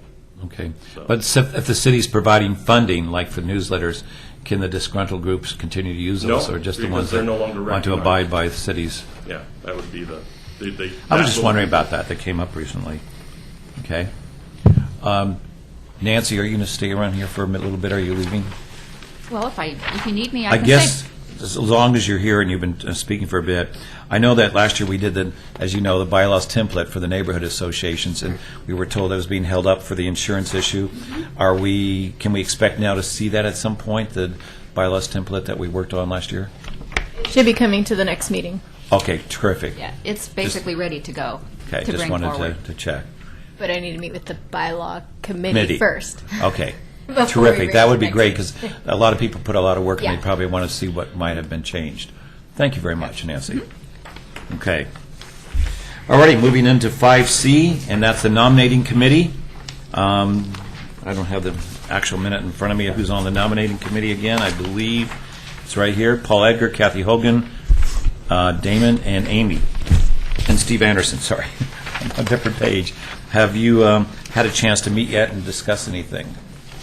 We need some structure. We need. Okay, all right. I'm not sure what the rest of you, but I'd like to suggest that the five of you get together at some point and pretty quickly and choose a chair. Last time there was a motion that said that we, back here at the CIC, would let the committee know what its roles were and its Okay, direction. terrific. So that's where we're at. And I was thinking about this recently because I know on several nonprofits I've been on, we have our bylaws, but we also have an operations guide, and it's just kind of an addition to it. So I'm hoping that as you work through this, you might set together an operations guide of how we should go about each year, or each 2 years, doing the nominating and how the procedures take place. But I'm open right now to anybody wanting to make any suggestions to them, or should we allow them to make those suggestions? I keep thinking that the main goal of the nominating committee was just to take names from the floor from anybody who wanted to. I'll be right with you, Alice. Or to add their own in, and then move from there. Other than that, we left it open. So I see right away Alice's name up there. She's out of control. Oh, she's out of control. She's on Need the fire. microphone. Well, we've discussed this previously, and I just want to reiterate that I think the committee, as you said, should choose a chair and then talk to other members that they come up with to see if they would accept to be on the slate for election. And if so, then at our next meeting, whenever it is that they provide the slate of nominees, I'd like to hear from each of the nominees is what they have to offer the CIC and why we should vote for them. It's kind of what I had in mind too, is choose a chair, but it's going to have to be somewhat quickly within a week or two to come up with that so that you can contact those individuals so that by the time we have our next meeting in March, the nominating committee can present those individuals to the CIC representatives. And I'm not sure if the five of you want to choose somebody tonight to head that up to call that meeting. Can I ask the five of you, is that something you want to do later, or can you choose somebody amongst you now so we know who the point person is? I would be happy if Well, right now, on the committee, again, we have Steve, Paul, Kathy, Damon, and Amy. Do one of you want to nominate one of you right now? I was just trying to nominate Amy if she... No, we're not nominating people for the positions. No, she knows. Okay. She's asking if I would take on.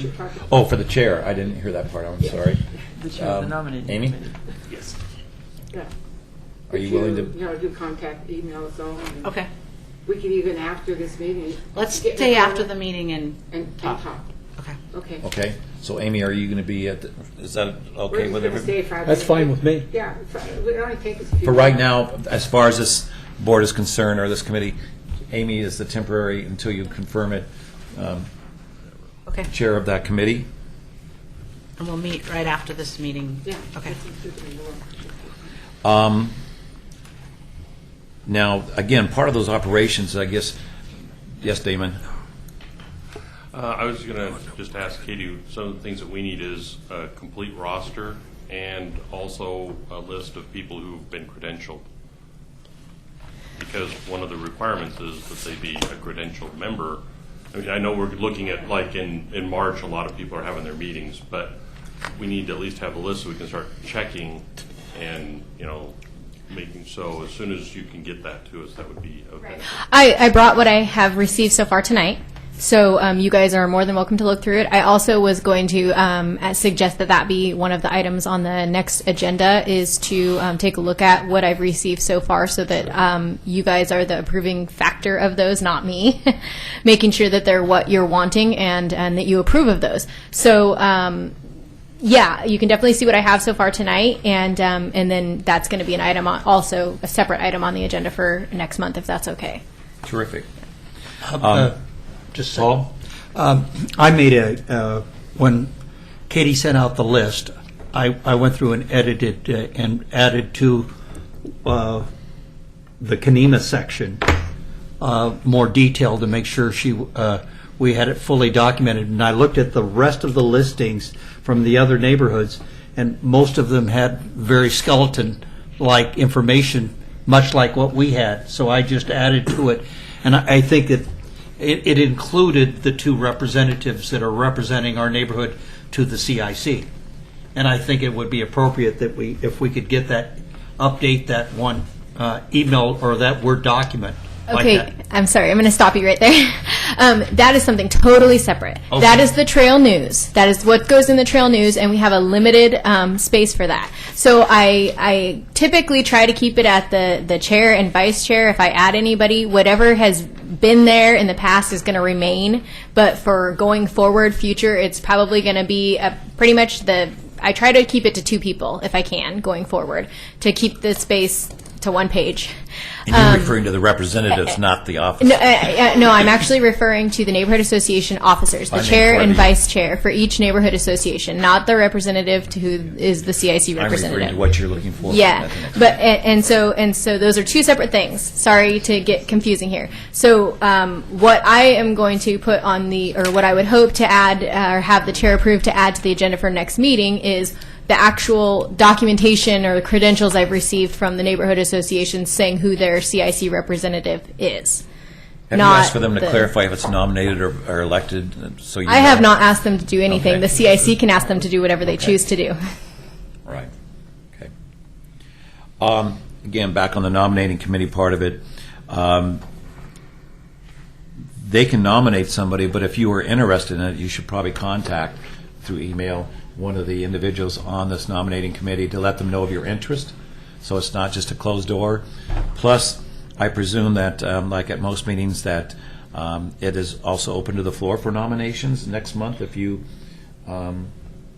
and that's something for the committee to discuss, because I believe that's at most of them. I have a copy of the bylaws as well, so if the nominating committee would like to review what it says in the bylaws as far as what the nominating committee is to do, and then also what the elections, how they can proceed with that, you're more than welcome to Great. look at that as well when you're meeting right after this meeting. Thank you. Okay. And please put that on the agenda for next month as an association with the nominating committee, the credentials. So moving into 5D, CIC Bylaws Review Committee. Now this is different than the template. This is one to review the bylaws as they sit. as I was discussing with Steve earlier, it's a shame that sometimes bylaws can be as thick a stack as rules and laws for police or whoever. But I think we found that we need to be more specific and tighten up a few things. So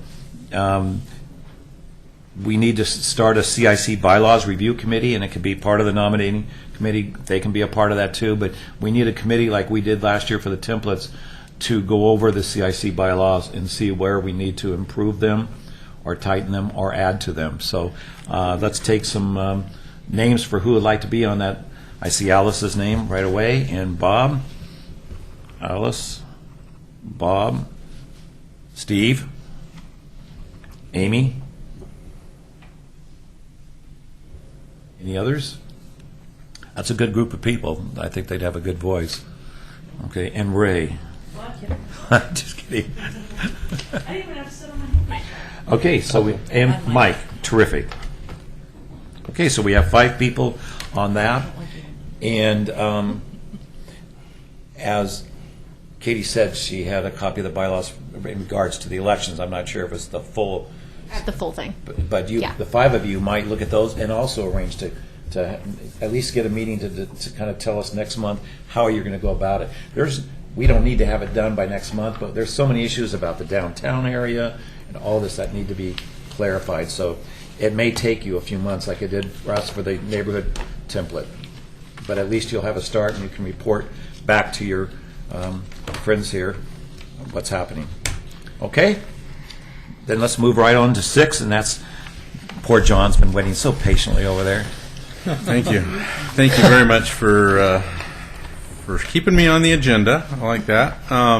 Wanted to go through kind of three areas: staffing, projects, and programs. So with regard to staffing, I think most of you may have heard already, but if you haven't, this would be new news. Alita Froman Goodrich is our new city engineer. So we're happy about that decision, and she was a project engineer. She's stepping up into the city engineer role. We've also, Friday was the first day for Martin Montalvo, who's the new operations manager, so he'll be filling my old position, and he's here from Florida, and new guy, someone you'll want to get to know, nice guy, qualified,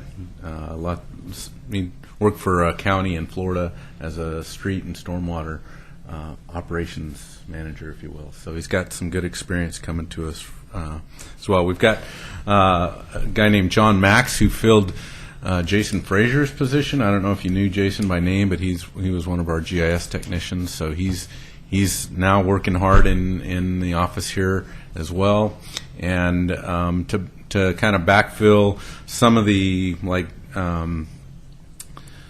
I guess the position that Alita would vacate. We're filling it with some temporary staff right now and some contract staff to try and fill those in. But we're slammed right now, I would say. The Public Works Department is very busy and doing lots of initiatives. Some of that's got to do with just, this overall shuffle and, losing Nancy and having all that workload that she was taking on, trying to carry that on. So I'll talk a little bit more about that. But before I get into that, I also want to talk about some awards. Alita and I went to the American Council of Engineering Companies, ACEC, their Engineering Excellence Awards dinner, and that was on January 16th, and I'm happy to announce, I should have brought the awards in. They're sitting on my table, but there was just too many to carry. I think that was the deal.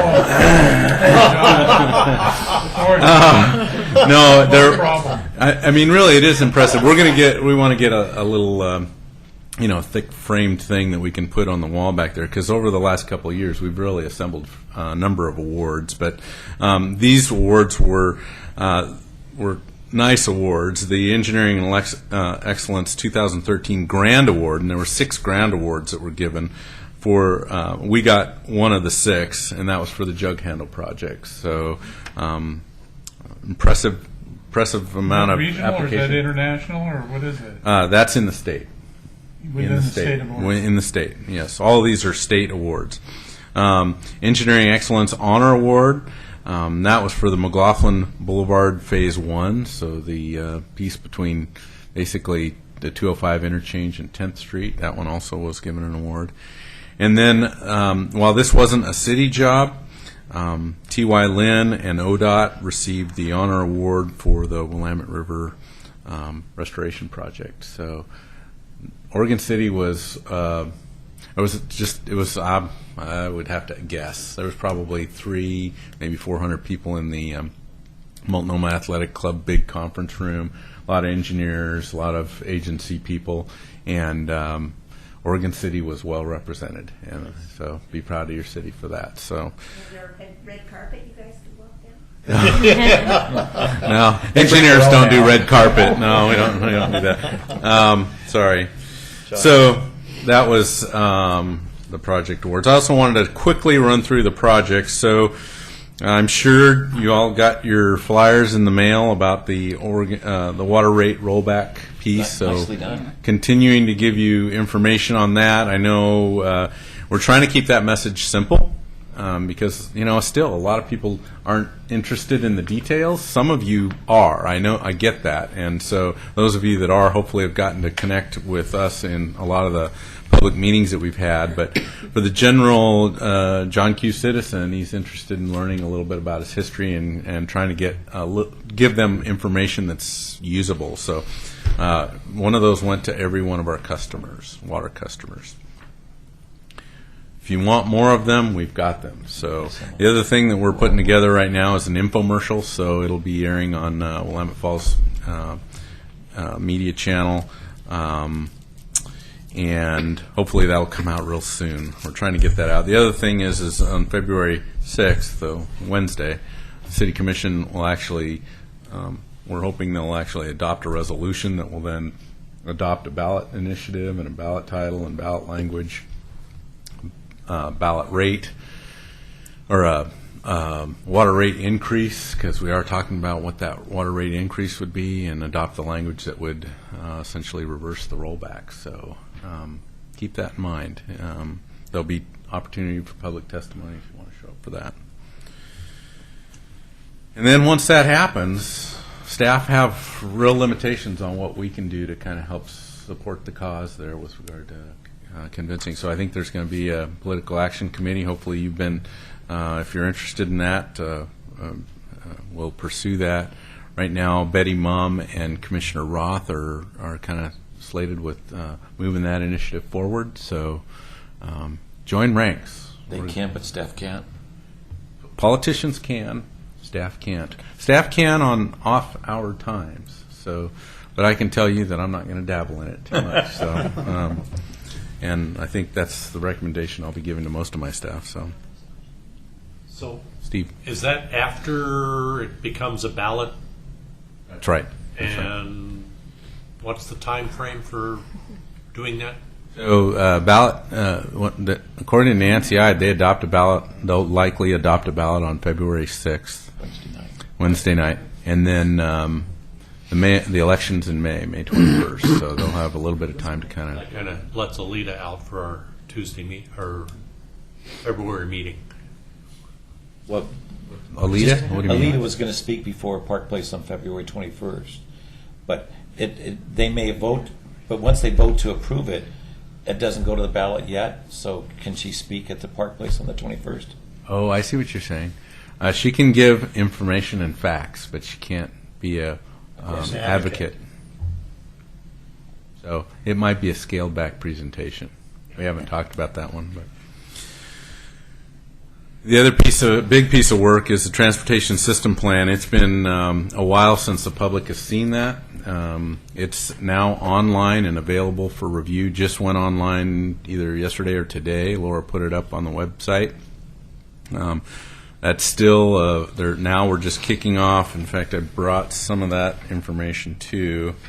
There's quite a land use process that goes along with the transportation system plan. So we've submitted a pre-application. We're going to be moving into kind of public hearings. We're going to go before the Planning Commission in March, and we'll have a planning hearing in both March and April.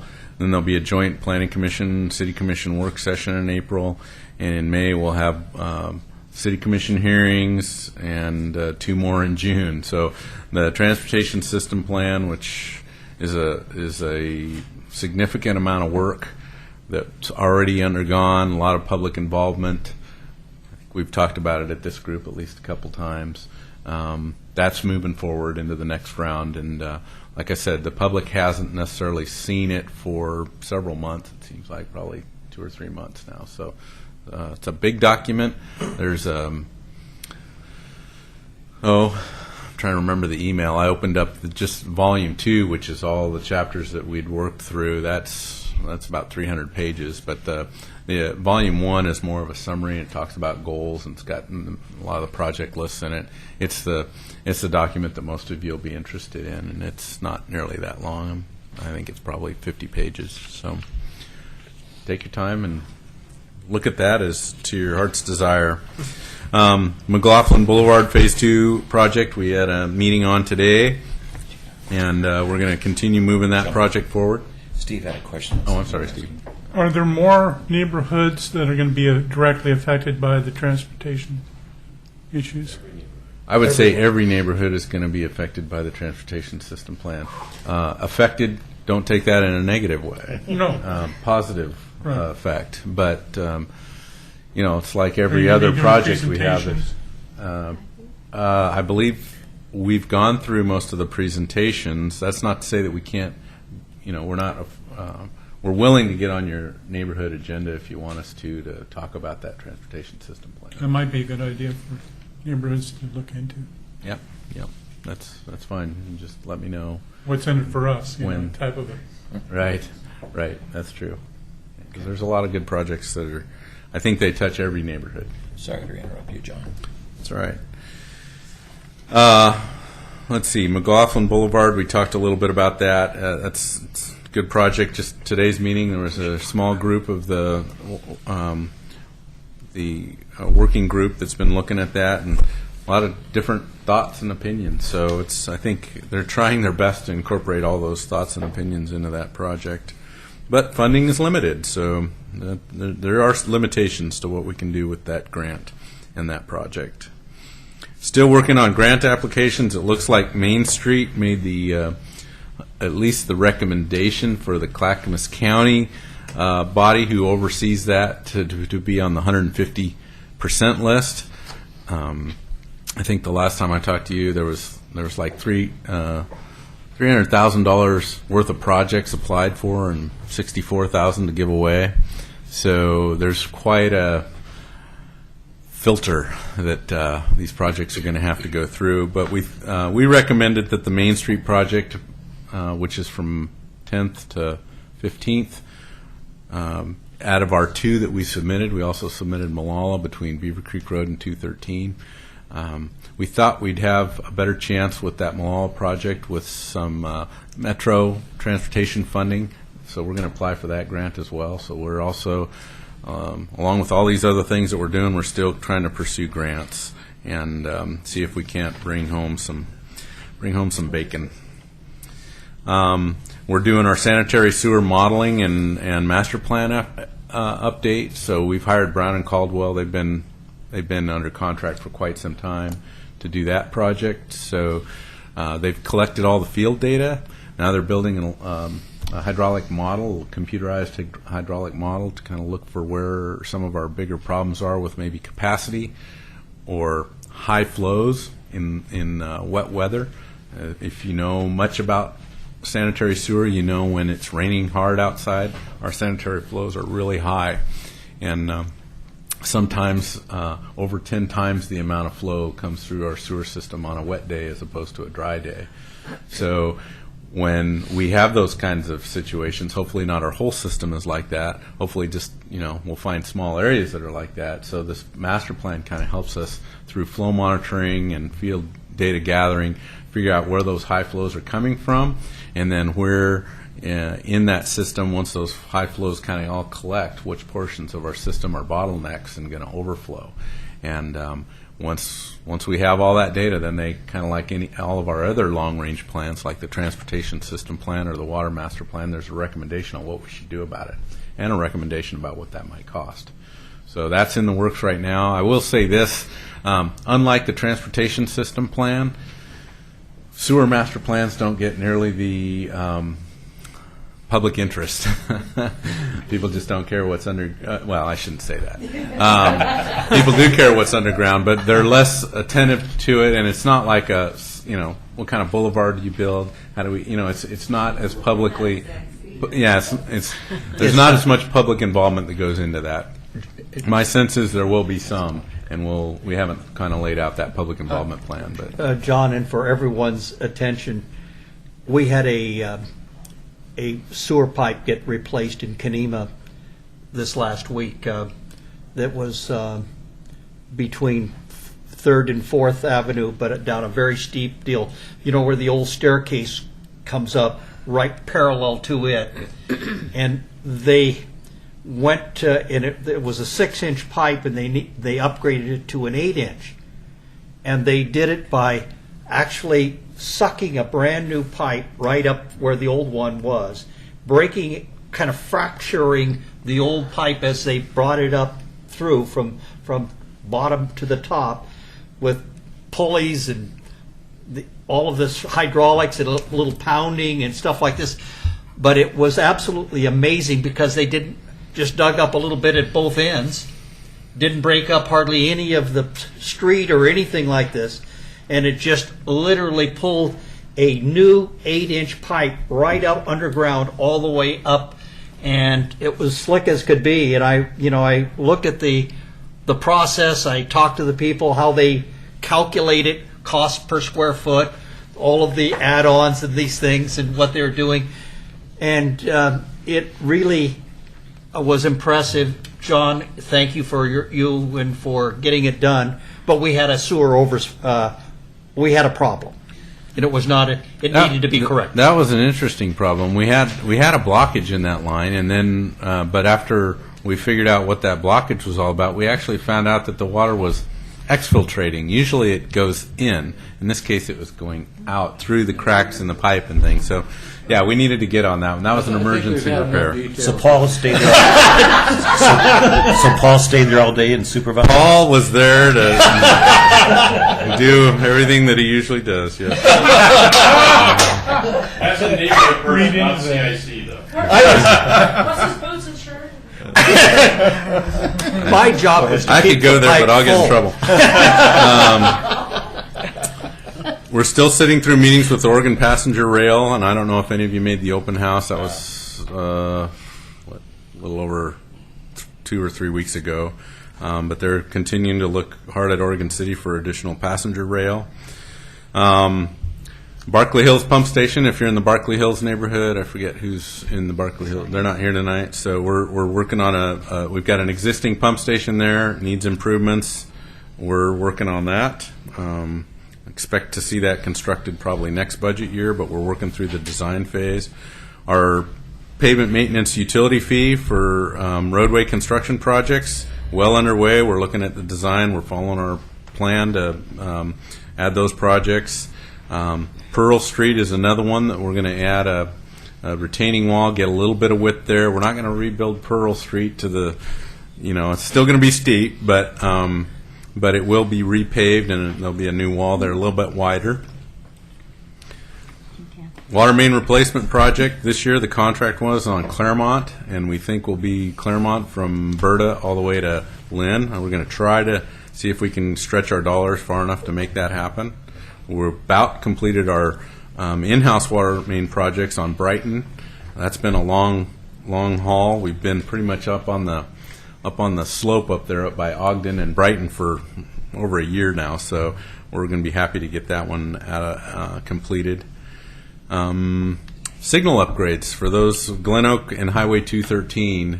ODOT is moving forward with the yellow flat left turn yellow permissive flashing. I completely blew that. But the light that allows you to turn on a yellow flashing arrow. They're going to be installing one of those, and we've asked them to look at installing a dedicated right turn arrow for those people that are sitting on Glen Oak Road that are afraid to make the turn. And so we think the arrow might help them make the turn off of Glen Oak onto Highway 213. And then, I don't know if you've noticed, but we've slowly but surely been working with the county to add flashing yellow signals along Malala Boulevard, and we're also looking at some other signal upgrades, some pedestrian button-activated ADA accessible pedestrian signal heads, so that's coming along. And then we're gearing up for the municipal elevator exterior improvements. So that's in preparation for this illumination project that Main Street, Oregon City, and the city applied for a project on the elevator. And then last but not least, let me go. Sorry, not quite last. There's two things. Budget, first of all, is a biggie, and it's going to consume for a lot of our staff a fair amount of February because we're going from a one-year budget to a two-year budget. That's something, we haven't done since I've been here. And we've got a new finance director and a new assistant finance director who are very helpful, but it's still going to be a fair amount of work for us to put together. And so that's going to be a big effort for myself and others in my staff to kind of make sure we get that capital list as good as it can be given the funding that we have. And then our street department came up with something that they call their RAMS program. They're calling it a road audit and maintainability, road audit for maintainability and safety. And the idea is they've we do this kind of with our sweeper. We develop specific areas, and then we send the crew out and we ask them to go look at things that they might, whether it be signage or tree trimming or whatever the issues are, and they collectively go out and look at that area and kind of note when they did it and note all the issues that are in that area, and then attack those issues in kind of a planned way as opposed to just a responsive way. And we really are seeing with the new staff that we have in our street department and our new street supervisor, we're seeing an amazing amount of work and some real efficiencies. We put a lot of effort into thermoplastic striping instead of painting. You know, for years we've been painting those. We finally put down more thermoplastic. It cost us a lot initially. We actually exceeded our striping budget last year, but this year it's paying off. We're not spending nearly as much on striping. So those are the kind of initiatives. Same thing with signing. And so they're trying to get ahead of the game on a lot of that stuff. So I give that street department a lot of credit for that. And that's it. Kathy? Yeah, I just was wondering about that, the flashing yellow, so that people can make their left-hand turns. Is that working well? There's not a lot of accidents because it's just not in peak time, correct? There is some information. Tom and I talked about this a little bit, and we've got some feedback from ODOT on that. Tom, did I not share that information with you? So I've still got that in my inbox, but accident rates in some cases go up, but they're here to stay, is what we're hearing from the industry. Flashing yellow accidents are here to stay. The flashing yellows are here to stay. Both. Sometimes they go down, other times they go up. I think what the sense is people they're new.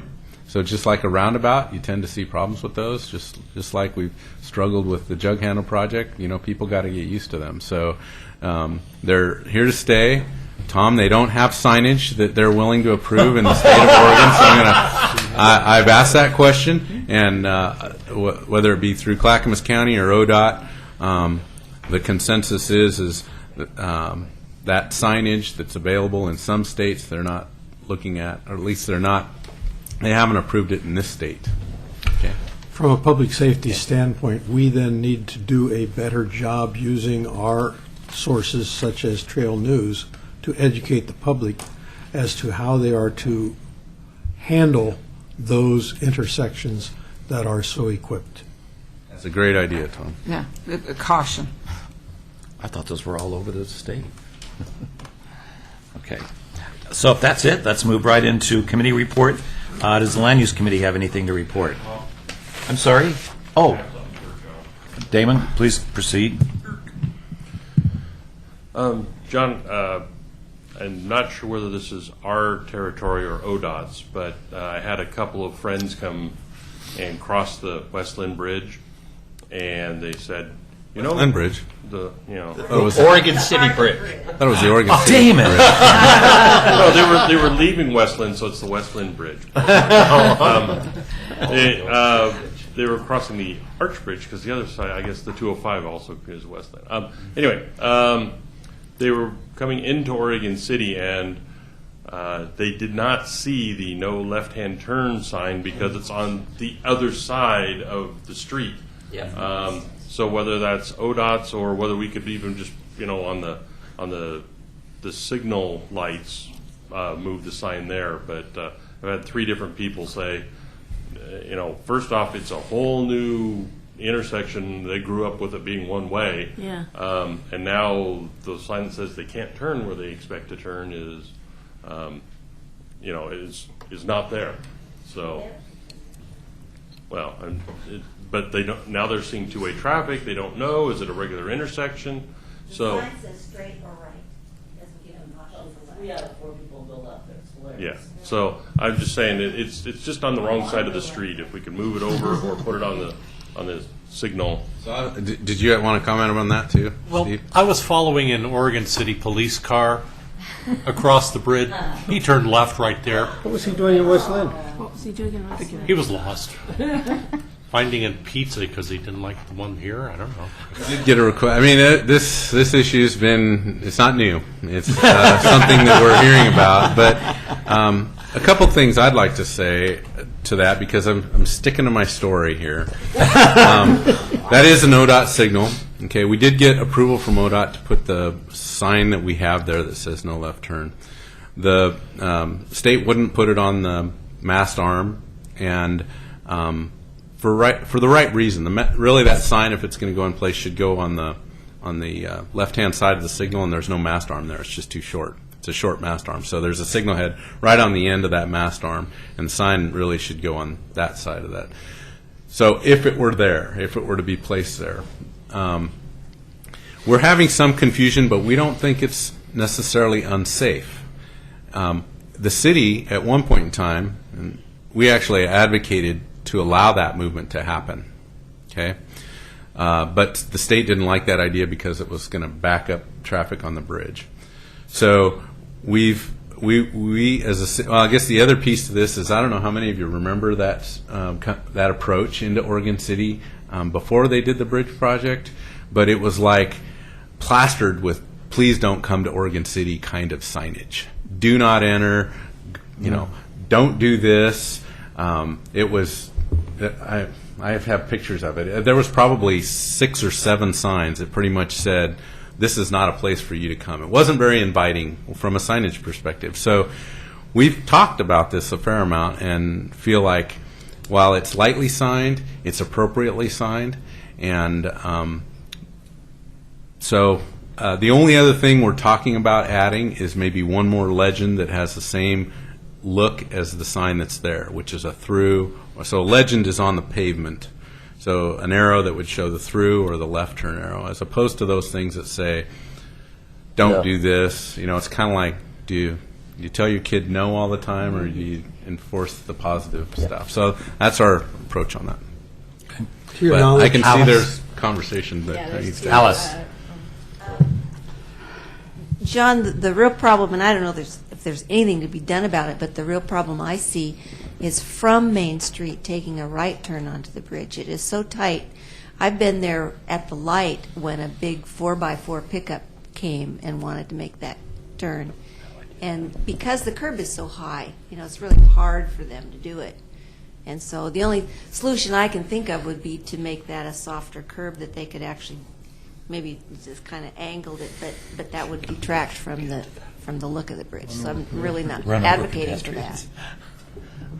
Yeah, I don't. Okay. So I won't say that we wouldn't consider it, but it is a new project built to a reasonable design standard. And before, when those were more kind of approachable curbs, or there was no curb there, right? There was a way to drive down into the alleyway before.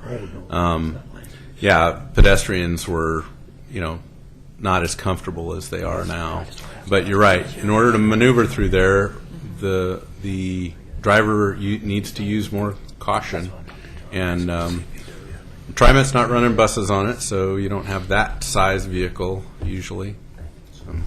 Sorry, I jumped ahead on the agenda. So when you go to ask to speak, I'll just say who's speaking, but I'm already on land use. I apologize. I'll go back and timestamp this correctly once I can edit this video back at my desk. But right now I think we have Tom O'Brien, and then it's Michael Berman, too. Okay. Yeah, John, to your knowledge, has anyone approached ODOT on putting pavement marking arrows down so that at least people, if they're missing the sign at the far end of the intersection, can have some indication that straight ahead or right hand turn is the appropriate measure? That's what he just said. Yeah, that's what I just said. Okay. Yeah, we've approached them, and wrong season to be doing it, but we're going to continue to ask them for that. Mr. Berman. This is my every third meeting talk about the tunnel and the traffic on the tunnel. Since we're talking about traffic, it's still very fast. It's still 25 through the tunnel, but nobody drives 25 through the tunnel. And the city does, we've talked about this before, the city does have the your speed, suggest this posted speed, but your speed lights that don't they're not manned. ODOT apparently doesn't like to put those on their mastheads. That was a comment somebody from ODOT said, a work crew said, well, they don't like to put those on there. But there's a lot of places coming down.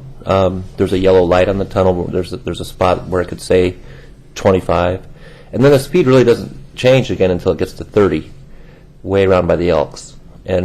But typically cars and official cars, police cars, they typically go very fast through there. And then the new thing now is to go really fast through the tunnel and hang that hard right and cruise railroad about 35 miles an hour. It's like the new express to get onto the Westland Bridge, and they're going fast.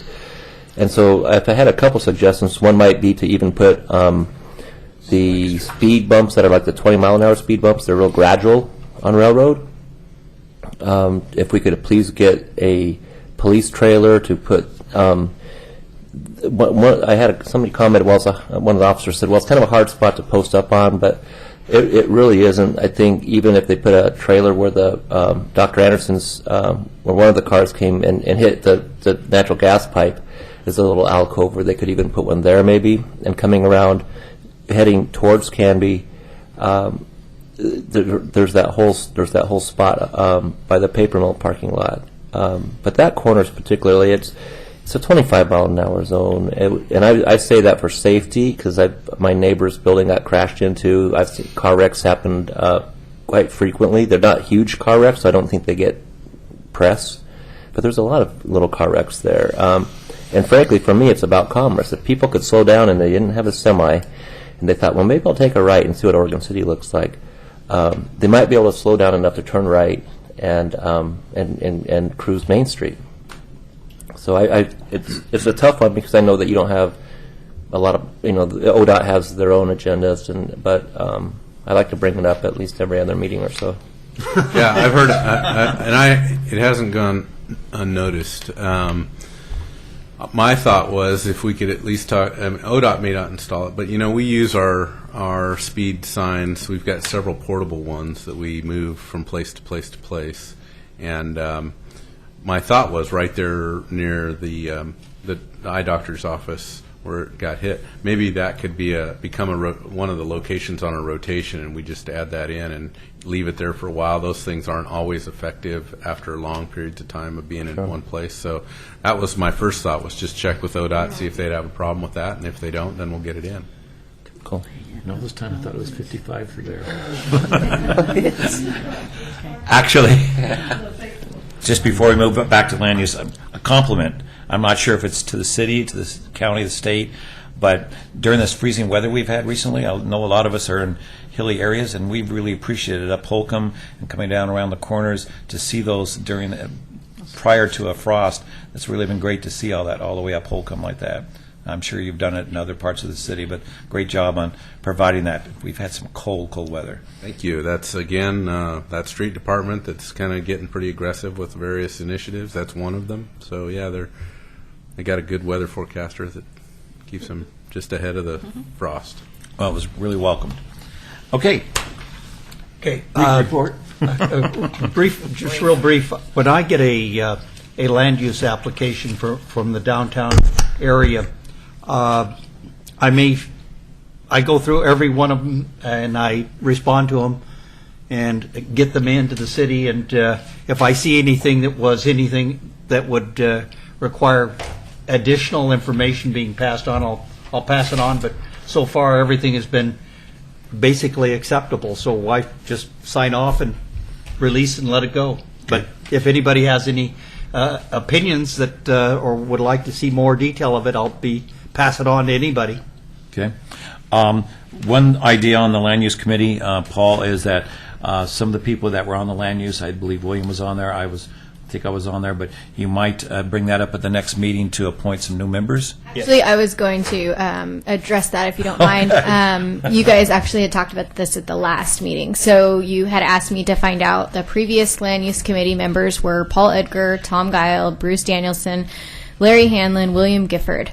And then at the January 7th meeting, you guys appointed or took volunteers or whatever to be the new land use committee members. So the new land use committee members as of January 7th's meeting are Paul Edgar, Bob LaSalle, Steve Van Haverbeek, Michael Berman, and Tony from Berkeley Hills. I'm not going to try to say his last name.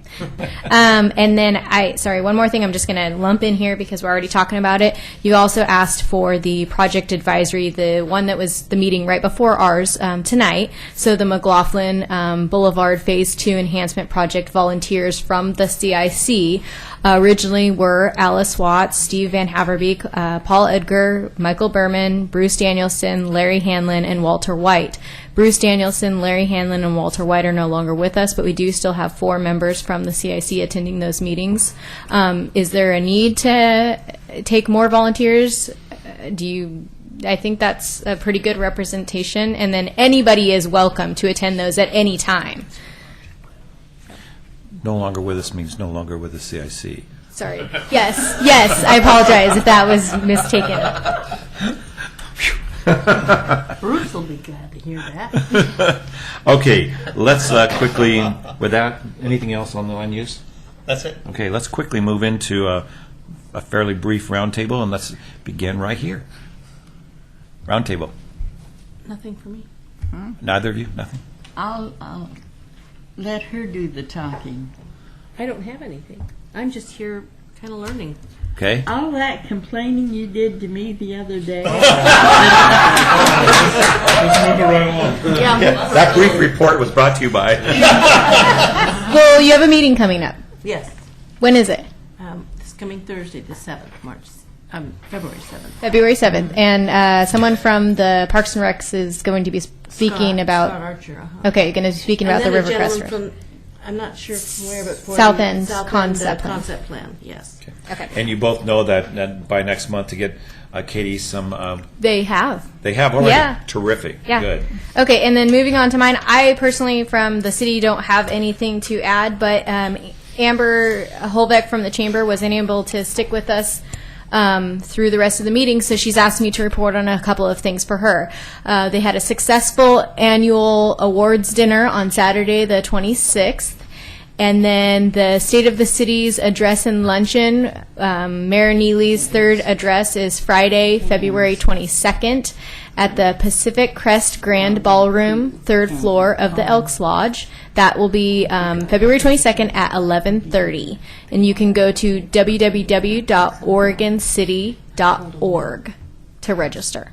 And then non-perishable food drive at the Les Schwab in partnership with the Oregon FFA Association, the Future Farmers of America, is now through February. Okay. John, did you have something to add? I did, but I want to see if I can find something. Okay, let's move forward then, and you can come back to you. Steve. Thank you. We postponed the Hill and Dale Neighborhood Association twice, but we finally had our meeting. It was really great. Pete showed up from South End, gave a great presentation. We got to meet our police liaison officer. And that was a real joy. It's a good program.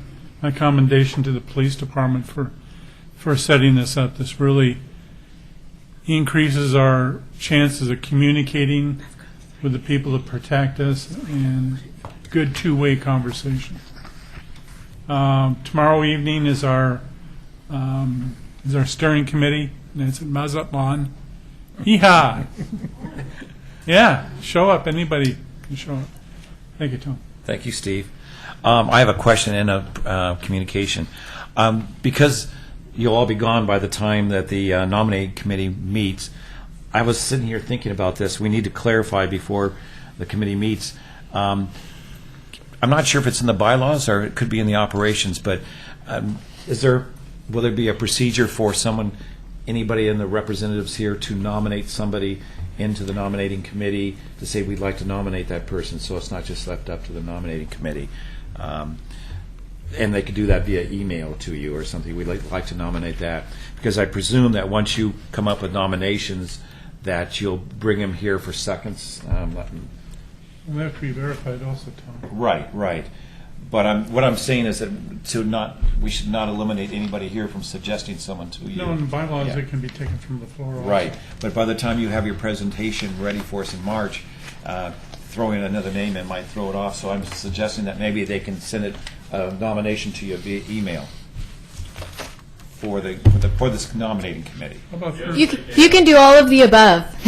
Okay. You're not going to limit it to just sending your nominations to the nominating committee, because in the bylaws it says that they can be From the floor. Yeah. Right. I was So just I trying to mean, get them the if best. you have someone in your that you would like to suggest in your mind now, let them know definitely before the next meeting.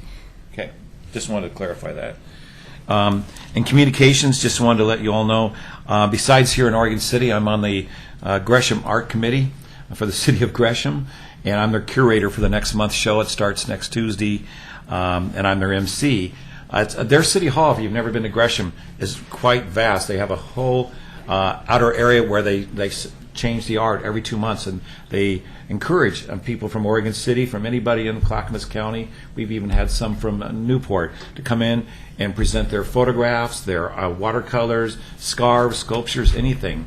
And so I'm on that art committee, and just want to encourage any of you, if you want to display your art, be involved in it. If you want to come out on February 12th at 5:30 to 7, we're doing a artist reception, and there's going to be free food, music, and you get to see the artists. Okay, Amy. So I went to the Caulfield Neighborhood Association meeting. They had over 30 people there. It was very well attended. They had their police officer liaison came, and they had a South End concept plan, and I was very impressed with their meeting. We had our meeting for Gaffney Lane, and there were 5 of us in attendance, so that was a little bit, but we're just getting started. So very well received. I had gone out and got a cake from his bakery that we raffled off, as well as donations from Burgerville and Subway. So we had South End Concept Plan come. We had our police liaison. Very impressed with him also. That was Justin Young. He's a sergeant detective. And we had someone come from the architect company that is doing a addition to Subway. They're adding about 620 square feet on the front of their store. And so he came and gave us some non-information about that. That's all I have. Okay. Yeah, it wasn't very helpful. Go ahead, Paul.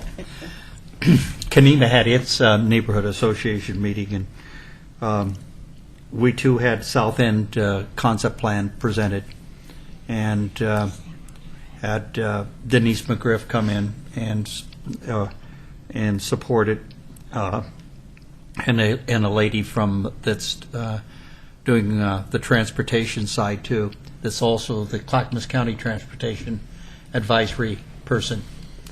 And so we had a pretty robust discussion. We had the police lieutenant come in and talk to us, and that went over well. We've had a discussion going on about a infill site in Kenema where they want to build a house in the historic area, and it's I went before the HRB, Historic Review Board, and the builder had asked to have a preliminary discussion, and they described craftsman house design as being acceptable, and we have no craftsman houses in all of Kenema as representative of historic inventory. And so we were very, very upset at the Historic Review Board not understanding not only Kenema, the site or anything, and it was like we had discussions about the potential of even challenging anything that comes out of the HRB or even the deal until they understand we are a National Register district and we're quite different than McLaughlin. And but we're doing that. I guess that's about it. Okay. Proceeding on. Pass. Okay, Tom? I'm going to give Kathy the opportunity to talk about our neighborhood association meeting, but before she does, several individuals have mentioned the South End concept plan. And I think it's very important that people watching tonight understand that input is requested and invited from throughout the entire city, as well as the outlying county areas adjacent to the city. There will be one additional meeting very shortly relative to citizen involvement in some of the issues having to do with that whole South End development area. They would encourage people from throughout the city to participate in that. And if you'll just go to the city website, you can get the updated information on when that will take place. It will take place at McLaughlin Elementary School on South End Road. I believe it's the latter part of February. I don't have the date right in front of me, but it's listed on the city website. Kathy? We had our meeting on, I believe it was the 17th. The Housing Authority, they sent a man out, and he gave a talk, and he gave a short brief, and our members had a lot of good questions to ask, which really gave him a longer time, and he did very well with it. Our liaison was not able to come because his child was sick, so that takes precedent. We had a lengthy discussion on the South End concept plan because it's in our neck of the woods, and people are very affected and concerned about it. One lady was exceedingly upset because, like TriMet, you talk about transportation, and her son is going to lose his job because there's no bus transportation. So the density that's going to be out there in the future is going to have no bus transportation. So the type of housing you have, they're going to all have to have cars if they're going to go to work somewhere. Well, my understanding is density would likely bring more transit. The problem out there is not enough customers, right? Well, they have a handicap. They have two handicapped people. The one mother is exceedingly upset because TriMet has told her, gave her 3 weeks' notice, that the small bus will not come pick her son up anymore, and he'll lose his job at Goodwill because he has no transportation. So, I mean, the issues are even now, and they continue. That bus stopped. I've been here 36 years and 4 months in this community. 79 was here when it became here, and it's been gone 5, 6, 7, 8, I don't know how many years now. So everybody that was using it then are now driving or parking their car and getting them broken in somewhere. So, I mean, the people are concerned. The issue is now. I mean, it's never been a very good service. If you missed that 79, you couldn't get up the hill. My daughter went to college.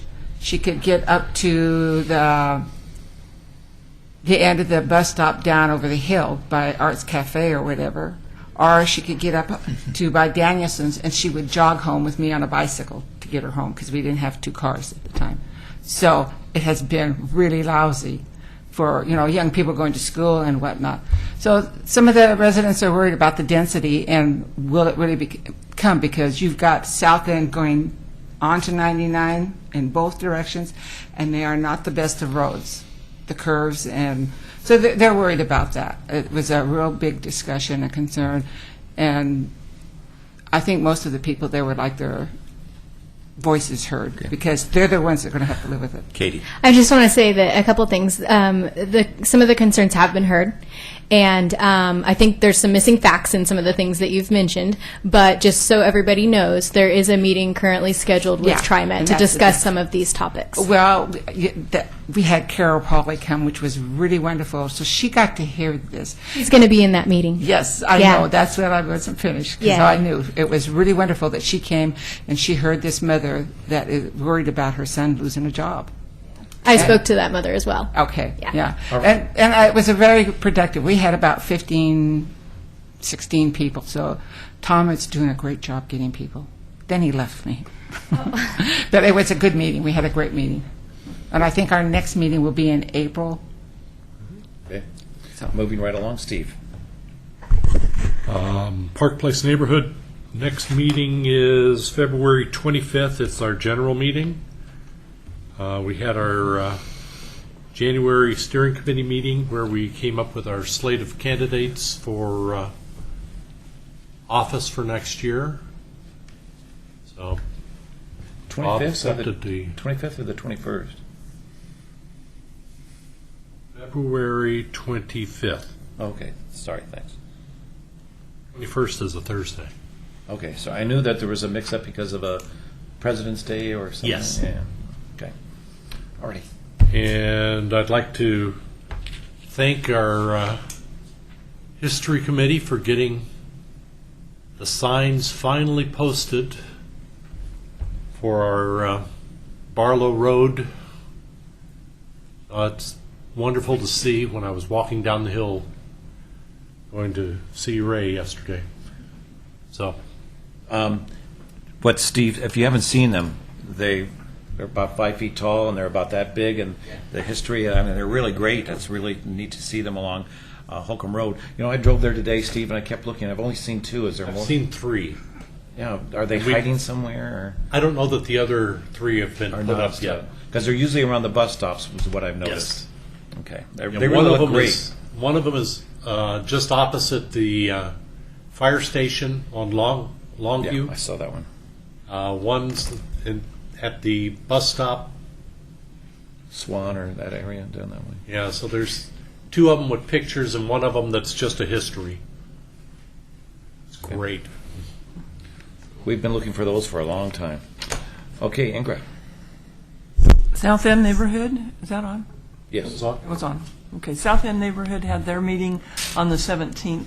Our newsletter didn't get sent out, and so it got attached to the people who had their emails, but we had lower than usual attendance, and so I think we had 6 people, including the speaker, who were there, and they spoke on the South End neighborhood concept and were able to listen to the concerns that people had.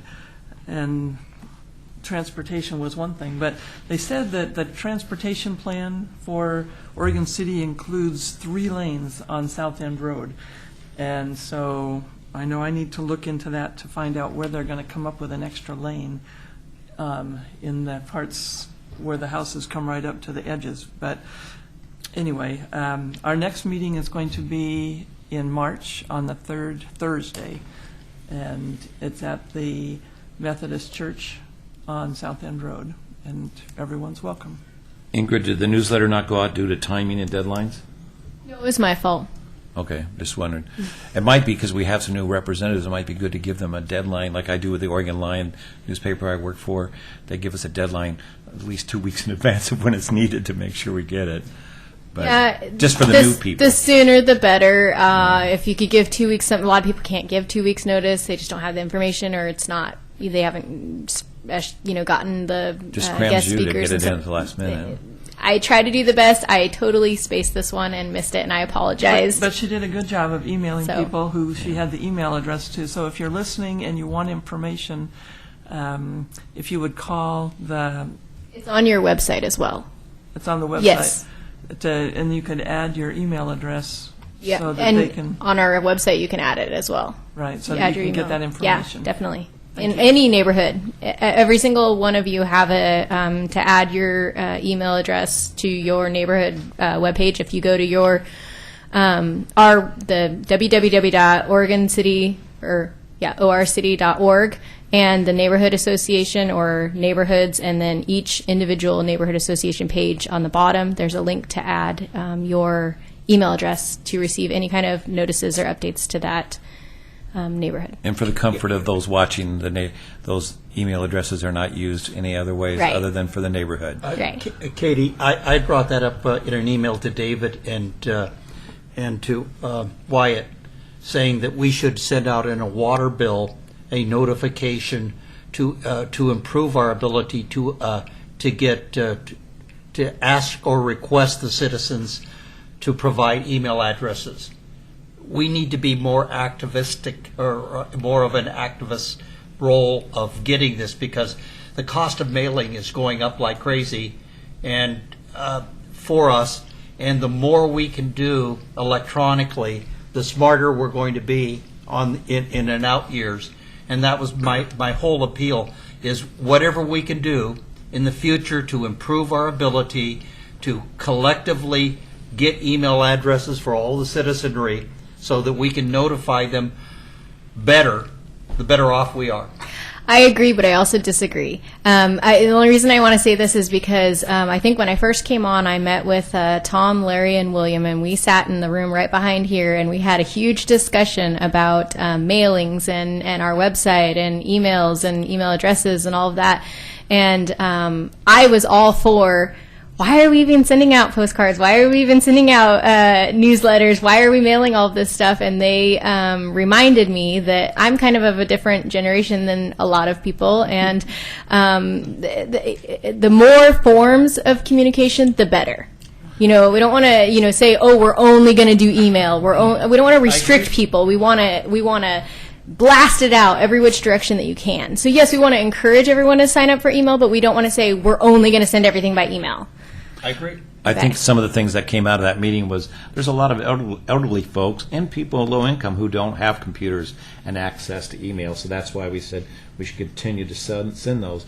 But we also know that anytime you ask for people's emails, they're so hesitant to give it out because they don't want spam or junk emails, so we'd have to almost guarantee them your email address will not be used by anybody else. It's only to tell you about neighborhood meetings. Although you have to be careful with that as well, because when it's the cities, you can have a public records request and they could get, so I mean, you have to be careful about what you say and what you are perceiving that this, I mean, we try to do the best that we can. I don't intentionally send out junk,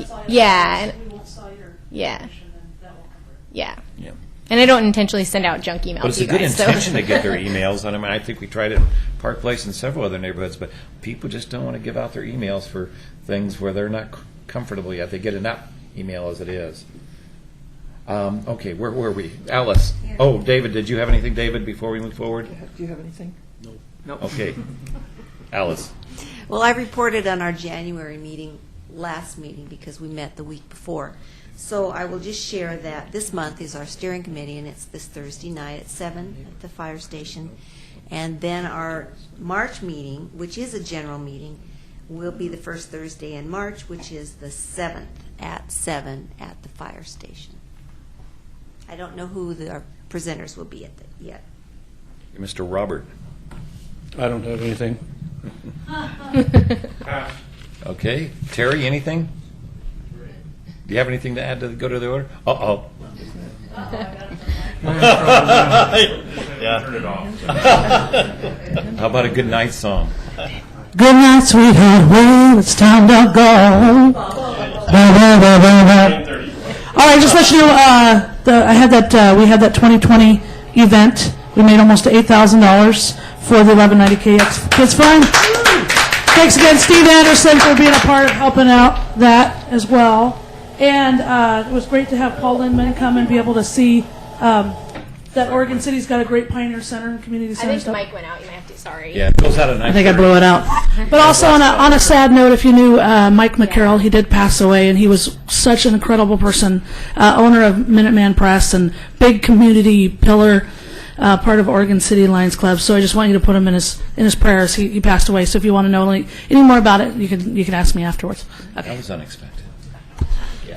Chair, can I just, Good night, on the sweetheart. screen? Good night, sweetheart. This is actually a Scott Archer thing that I said I would share. On the screen, you can see that Kenema Bluff area, the natural area, Metro's been acquiring property along the bluff, and there was one missing piece. It's the piece that's highlighted in yellow, which we got word that they acquired in January. So just about that entire area, except for a few properties fronting 99E, is Metro open space. So just wanted to share that. Is that missing piece Paul's house? Not exactly.